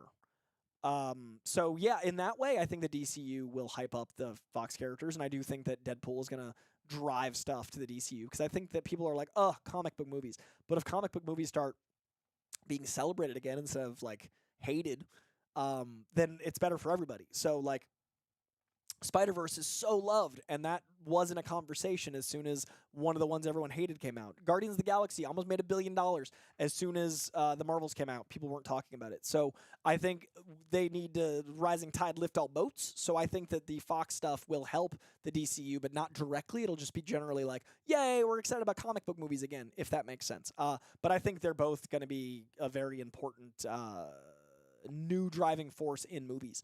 The Enrique question here, best button comics, Nightwing, duh. Nightwing, Dick Grayson is known for his assets. That man got that cake dough. Chebouise Dyke, I think as it says. Chebouise Dyke, thank you very much for the super chat. And he asks, how do you think F4 ends? My prediction, one of the four gets trapped in the MCU universe while the rest take on the Council of Kangs. I don't think they'll split up the characters yet. Marvel's first family needs to be together a while. I think that they all get brought into the modern day, and I think that the way the Doom element comes in is something at the end. I don't think Doom's in the whole movie. I think he's brought in at the end. But I don't think they're trapped in the MCU. I think they become part of the MCU. I think they get to modern day as a family together, because I wouldn't want to see, three of them and one of them. I think they need to stay a unit for a little longer personally, but I also don't know what the Council of Kangs is going to look like. I don't know how they're going to go with Kang. I think maybe they bring out Kang along with the Fantastic Four at Comic-Con. Like, maybe they announce the new Kang to kind of, let us know if they even keep Kang Dynasty. I think a Council of Reeds might be more likely than a Council of Kangs. We'll see. Thank you very much. Appreciate it. All right, we've got Secular Monk. Funny name. I appreciate it. Really looking forward to Dune 2. Can't wait. I agree. We are seeing it soon. I'm going out of town, and the day I get back, boom, Dune time. I'm so glad I'm back in time for Dune. Yeah, I can't wait. I'm so excited. Dune 2 is one of my most anticipated of the year. The fact that it's out like next week has me elated. I cannot wait, and I'm with you, and I cannot wait to see it in IMAX because I'm such an IMAX junkie, and I want to go to Arrakis, big, bold, and proud. I can't wait. Thank you. Jordan Garza, thank you very, very much. Koi, my boy. Hola once again. I'm a huge Asad Rabis fan, as am I. It was so sick when I found out you loved him as much as I do. Any comic recs with similar gorgeous art looking for Silver Surfer Requiem right now? Asad Rabis, man. God damn, that guy can draw. Asad Rabis is, he did so much Thor, and his cover work and his interiors are exceptional. Great artist. Let's see, who's got similar dope line work? I mean, Alex Ross is the painted option and the obvious one. Gabriel Delato also has some beautiful painted work that feels like it has that scope and sense of wonder. I would also check out Old Diodato. Feels like the digital version. It's not quite as painted, not quite as like portraiture, but it's got a really cool energy to it, like I think Asad Rabis does. Those are the big ones off the top of my head. Jamal Campbell, I think, has really incredible work. He's over at DC. I think that Chichetto, who's on Daredevil and Spider-Man, has a little bit more of a grittier, sketchier style, but his stuff really lends itself to that big cinematic feel. I think, yeah, those are the ones off the top of my head. I hope that helped. That was like 6 or 7, but yeah, those artists are absolutely exceptional. Thank you very much. I appreciate it. Caleb Richardson. Any recommendations for getting started reading Marvel Comics? I kind of want to start from the beginning in the 40s comics, but that's kind of daunting. I haven't even gone back to the 40s, my friend. I mean, okay, it's tricky because I think, oh, sorry, 1 second. Robert Pruser, the Prove, I'm looking at the live chat. What's your opinion on the Miss Marvel comics written by Aman Vellani? They are some of the best Miss Marvel, they are some of the best X-Men, and they are some of the best celebrity-written comics I've ever read, and that's saying something, because usually they've got some good co-writers. Aman Vellani gets the character, she loves Marvel, and she really gets what it means to be an X-Men. This arc is so good that it made me like the idea of her becoming a mutant. Like, she's got a latent mutant gene, so they got rid of the Inhuman element, made her a mutant. I was like, that's cheesy and very, like, convenient, and then she wrote it so well, I loved it. It made me like the X-Men, Krakoa stuff a little bit more, made me like the Miss Marvel becoming a mutant more. Already loved Miss Marvel, already loved the X-Men. She enhanced both current storylines. Aman Vellani's Miss Marvel stuff is exceptional. Highly recommended. Back to Caleb. I don't think you need to go back to the 40s. I think it's fun. I love a lot of the 60s Spider-Man stuff, but I am aware that I love it because I already love the character. Like, it's really hard to read some of the cheesy dialogue if you don't like cheesy. I like cheesy. Like, the way Mary Jane talks is preposterous at times. Like, these cool cats were going down to the club and jive, blah, blah, blah. And it's like, what? And that doesn't work unless you love the characters already. But if you do, it's great. So if you do, go back to the 60s, have a great time. I've never read the 40s Human Torch. I've read pieces, but I've not run it all the way through. I would personally, to get started, check out some of the Ultimate stuff that came out in 2000. Check out some of the iconic runs of like X-Men, like God Loves Man Kills, New X-Men from Grant Morrison. Look up your favorite character and look up like best arcs and then like dabble and then find that era you connect with. Because every decade or comics or so changes a lot of their vibe. But if you want to go back to the beginning, I highly recommend it. It's a great time, but it could be daunting enough that you fall off. So I'd read a bit more and then you know, find your era and then go back in. All right, I'm going to speed through a couple of these because I got excited and I dove into too many artists. And let's see what we got next. Francisco Montes. It's like an Inigo Montoya name. That's a cool name. Thank you very much. If I were to make a DC film, it would be Animal Man. The film isn't told in a traditional narrative structure, but a very Quentin Tarantino non-linear way. I love Animal Man. Huge fan of the 2 issues two volumes Grant Morrison did. One of my favorite things in DC of all time is the Animal Man 2 volumes Grant Morrison did. I would love to see that as a narrative, but I do worry it wouldn't quite work as a movie because it has a lot of like Truman Show, Fight Club sensibilities that have been done a lot more in the medium of movies than comics. But if you had the right director, right writer behind it, I would love to see that. Co-signed, I'm with you. Asif's Cool 2 asks, thank you, thoughts on how Fall of X is going so far and the concept of a movie, Spider-Man and Deadpool against Arcade. Okay, first of all, Fall of X I'm enjoying because it's finally different. I thought Krakoa was great to start with, but I thought they stayed with it for too long. I like Krakoa, but it's not like... The X-Men are interesting because they're in our world, and when they're in their own world, like, it's cool for a bit, but for me, it's like Superior Spider-Man, where it's like, that was a really cool year, but when it was like 3 years, I definitely was like, we get it. Krakoa went on, I think, a little too long, so I'm excited to get a new status quo, so I'm enjoying the Fall of X storyline because it feels, like, exciting, and, like, week to week, I'm so excited to read it again. Spider-Man and Deadpool against Arcade, I love it. Spider-Man and Deadpool, that comic together was delightful. I think Arcade would be a really fun villain. I'd love to see like a Ben Foster or Carrot Top, but someone like Mad would be a lot of fun. But you'd also have to like up the stakes of how Arcade would keep them at bay. Maybe it's Arcade and Mysterio, something to add like a sense of scope. But yeah, I'd love to see that. That is a fun concept. I appreciate it. Normac is back. Normac, can I ask what your favorite MCU movie or your top three? Top three. Man, that's not easy.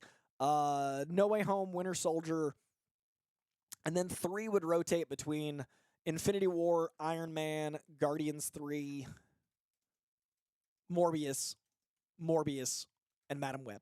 No, I think it'd be like Iron Man would depending on my mood, the third spot would go to Iron Man, Infinity War. There's so many that rotate right there, but my number 1 and 2 are pretty firmly No Way Home and Winter Soldier. Thank you much. We'll go with our next one. Thank you for jumping back in there, Normac. Tyrannosaurus, not Tyrannosaurus, not the king of tyrant lizards, but the Tyro of tyrant lizards. No, I don't even know what that would be. Saurus is lizards. Tyro is, I don't know. You're something about lizards. So got James Marsden in my gym at the moment in London as he's shooting Sonic, and man is a real gent, but real secretive regarding Deadpool. Face emoji, sweating. I hope he's in it because at the Sonic 2 premiere, I got to talk to Marsden for a while about Cyclops, and just like me and him talking casually, and his passion and his investment in me knowing the comics and him wanting to talk about Cyclops made me so happy. I definitely feel like he got shortchanged with the character, especially with like him going over to do the Superman movie and then like barely being in X-Men 3 and like even the first two, he's not written in the way that I feel like Cyclops is, but it's like he was there. He wanted to get out. So I'd love to see him in Deadpool 3 in the same way I'd love to see Storm because I think they get their due, but I also don't want them to just be sprinkled in again because it feels like that's how they've been treated so far. Also, James Marsden, what a delight. Let him work out in peace, but also that's exciting. Deadshot, thank you very much, Deadshot, for this very kind super chat. Rumors are something that Ryan is going to try to prevent Disney from adding DEI to Deadpool 3. DEI.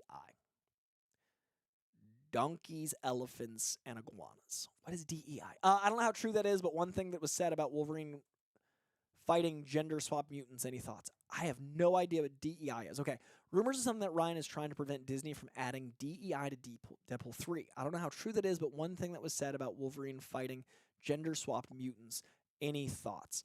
I think I need to know what DEI is in order to know this. Can the chat let me know what DEI is? If you know, let me know, because then I can answer the rest of this. I know we're like a few seconds behind, so I haven't heard anything about Wolverine fighting gender swap mutants. I think that gender swapping is pretty common in variant concepts. Like if you're like, well, that's this, and then this is this different way, and so it would make sense for variants to be like if Rogue was a dude, that'd be like, oh, that's a variant. Diversity, equality, and inclusion. I have never heard that impression. Well, Ryan Reynolds is a pretty inclusive person, so I don't think he'd be like, you know what this movie about mutants doesn't need? People to feel represented. I think that's a lie. I would assume that's a lie.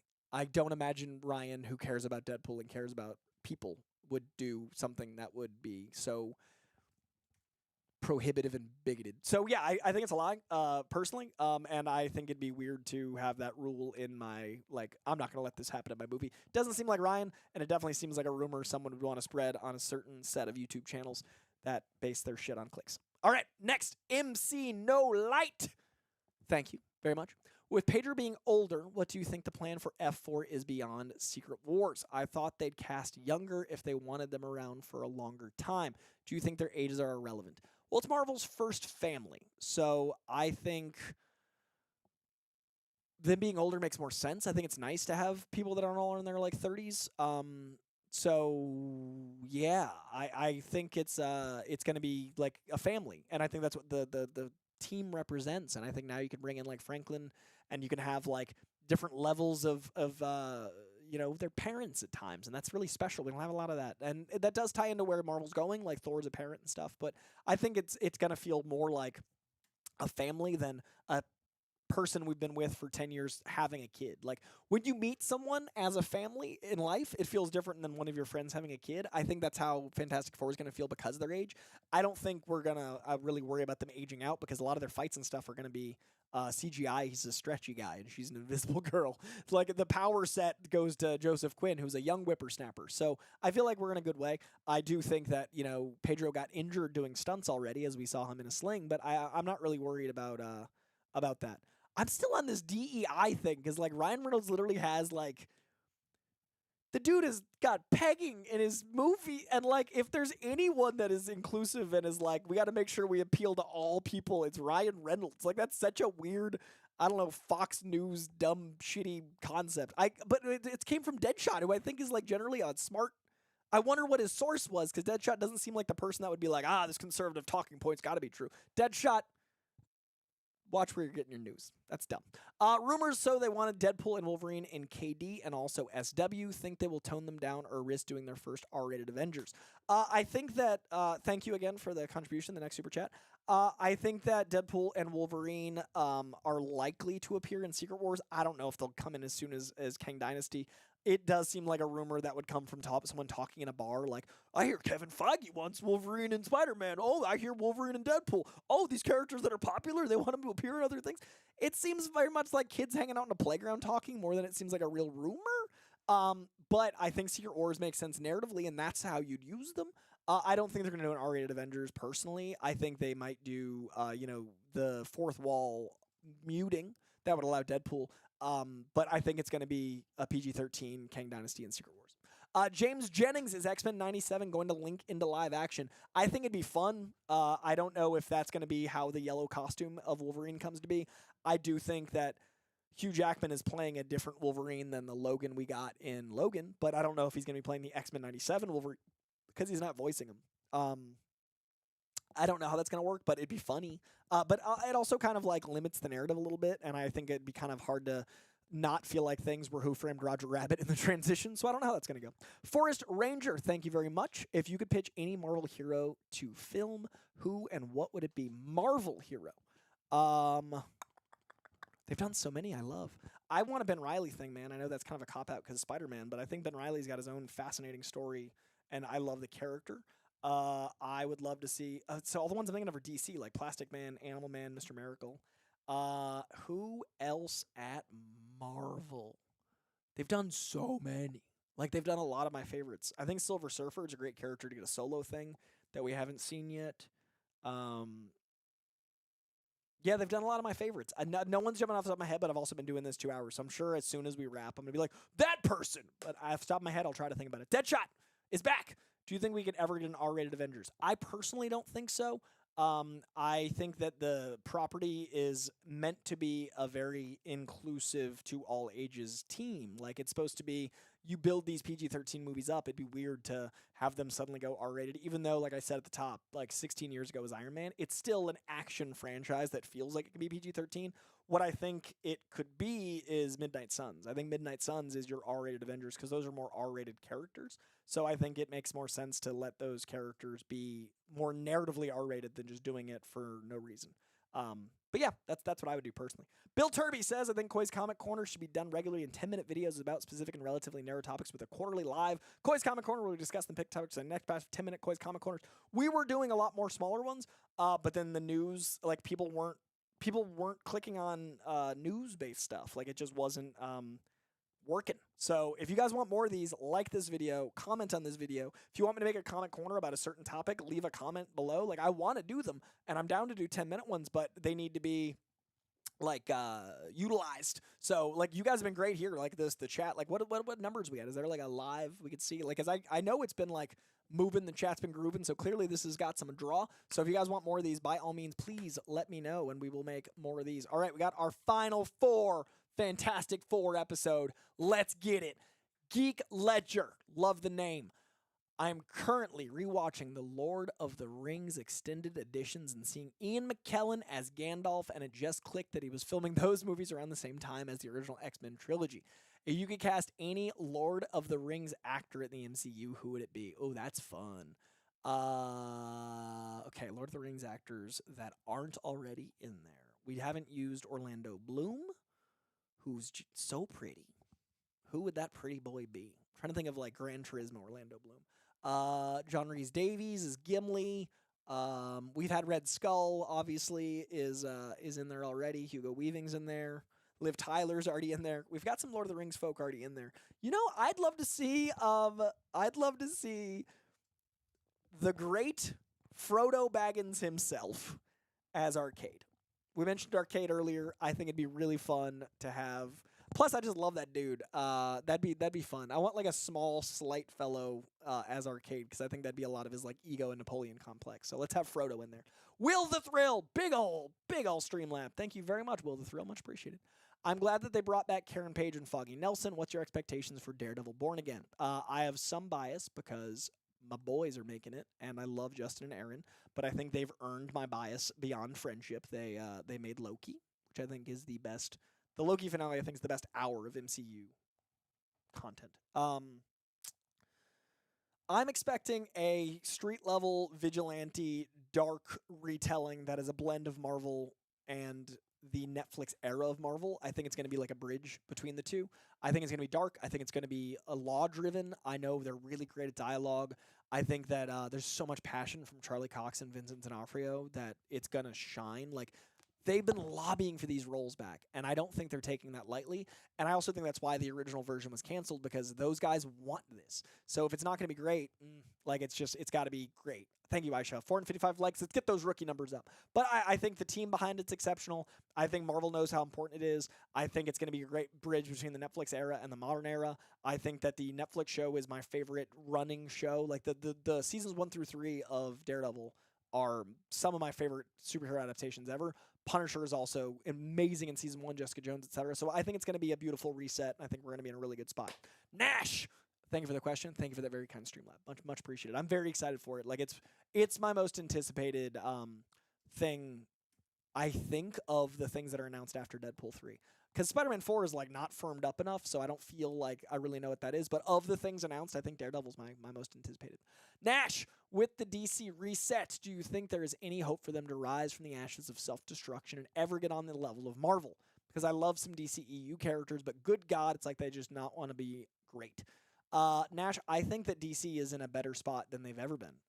I think they've got a united vision. I think they've got a plan. I think they've got an incredible team. I think they have comic writers actually working on the properties alongside film and TV writers. I think that James Gunn has a huge overarching vision.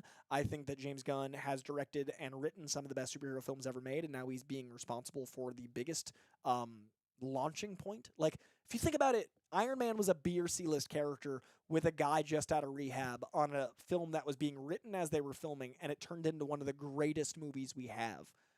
That's incredible. But expectations were low. All of that, but it's Superman, and it's like something that people have waited to get right for a lifetime. Jacob Elordi didn't want to play Superman because he thought the character was too dark. That's how much they've ruined Superman from an optics perspective. I love the DCEU as a what if, as an Elseworld, as someone's one vision of it. Like, I think Snyder's vision is singular to Snyder, but that's not Superman to me. I'm really excited to see Superman again. So I think the stakes are huge. And I think they know that. So it's going to be exceptional because pressure makes diamonds, man. So I'm really excited for the DCU. I think the DC reset is the best thing we could possibly get. And I think it's going to make Marvel better while making DC better. And I couldn't be more excited. Last two, Nadak Ragnarag. What X-Men character do you want to see team with the Avengers? I'd love to see a big battle where Nightcrawler jumps from person to person to help them in different ways, like throwing back to S.H.I.E.L.D. to Sam or the Ten Rings or Shang-Chi or Spider-Man. That's a big old moment. Like, that sounds like very what if, like the way they had those dynamics and stuff. I want to see Beast in the Avengers because he's a canon Avenger, and I think his dynamic is really fun. I love the way that character moves. I love Nightcrawler in fights. I think he's a really fun dynamic, and it feels very like Avengers Endgame. I love your pitch for the Ten Rings Spider-Man. I think X-Men-wise, though, like, I love Wolverine being a begrudging Avenger. I think of like the Bendis run with like Luke Cage and Wolverine and Spider-Man. Like, that Avengers is really fun because of the Wolverine dynamic. But as far as who I want in there, I wouldn't want like a Cyclops or a Jean because they feel so important to the X-Men. So I'd love to see a character that's everywhere, like a Wolverine or I like your Nightcrawler idea. Great question. Geek Ledger, do you think X-Men 97 does well? We might get a Spider-Man 98 revival. I loved the 90s Spider-Man cartoon and would love to see that show continue under the new Marvel animation banner. I would love that. There was the team that made the old Spider-Man show did a similar poster to X-Men. I don't know if you saw it, but Spider-Man got like his VHS tapes and had his moment of like, yay, and like I'd love that personally. I liked the old Spider-Man show. I don't know how much those people would want to come back and do it again. I'd personally love to see that if it does well. I don't know what's going to be good for Spider-Man the freshman year show or whatever they're calling it now, if that's going to bleed into the hype for a Spider-Man revival. Spider-Man's also been around. If you think about it, Spider-Man's not really left the zeitgeist as much as X-Men have. We went right from Amazing Spider-Man to Tom Holland Spider-Man, who still are Spider-Man, into No Way Home, bringing them all back. There hasn't been a gap. So we're not as nostalgic as we are for X-Men, who we haven't had, because like New Mutants barely came out. So it's a different animal, but personally, selfishly, would love to see it because I'm a big Spider-Man fan, and I think that show doesn't get the love. I mean, it gets endless love, still doesn't get the love it deserves because it really introduced a lot of people to comic books and Spider-Man, and I think it's a great show. Hit that like button. That is going to do it. Thank you all so much for all of your super chats. It means the world. Thank you for all of the Streamlabs. Thank you for any contributions. Thank you for being in the live chat. I was paying attention. Gamer MJ, Will the Thrill, Nash. I have the energy of 1,000 men. I try. I really do. Orly doesn't trust Gun. I'm sorry. I do. I'm very excited. Ash, Todd Stephen Burrows, Trouble Latrice, Aisha, as always, asking the good questions and being a force of positivity and greatness. Deadshot, I'm just curious. Oh, I want to read Deadshot's thing. Sorry.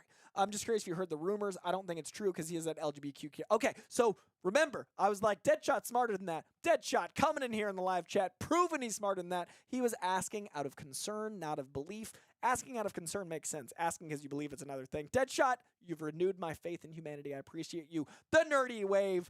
Ika Tomshi, give Koi a like button. Bring it. Will the Thrill, thrice is nice. Aisha, thank you. Big D, Indo Crypto. Bucky Barnes, thank you for holding it down and moderating the madness. Thank you all so very much. That is going to do it. I want to thank each and every member of Reject Nation because this stream was open. It wasn't just subscribers. It was open for everyone, and I only saw one dickhead. And that means you guys are exceptional because that is statistically improbable, especially on the internet. I love you all so very much. I want to do more of these. So if you want more of these, leave a comment below. Share this video. Hit that like button. Do all the YouTube shenanigans that keeps us making these without having to turn into those channels that you don't want us to be because this is a place of love and positivity because comics are fucking dope. I appreciate you all so much. Thank you, Reject Nation. Joker was in the live chat because we talked about the Joker images. That's why he's in there. I'm so excited for Joker too. We talked about it earlier. Thank you so much, love. Let me know what you want me to talk about next. If you guys want more Comic Corner, again, leave that in a comment. We will see you soon. Have a great Saturday. Have a wonderful Sunday. Much love, Reject Nation. Bye. Thank you for everything.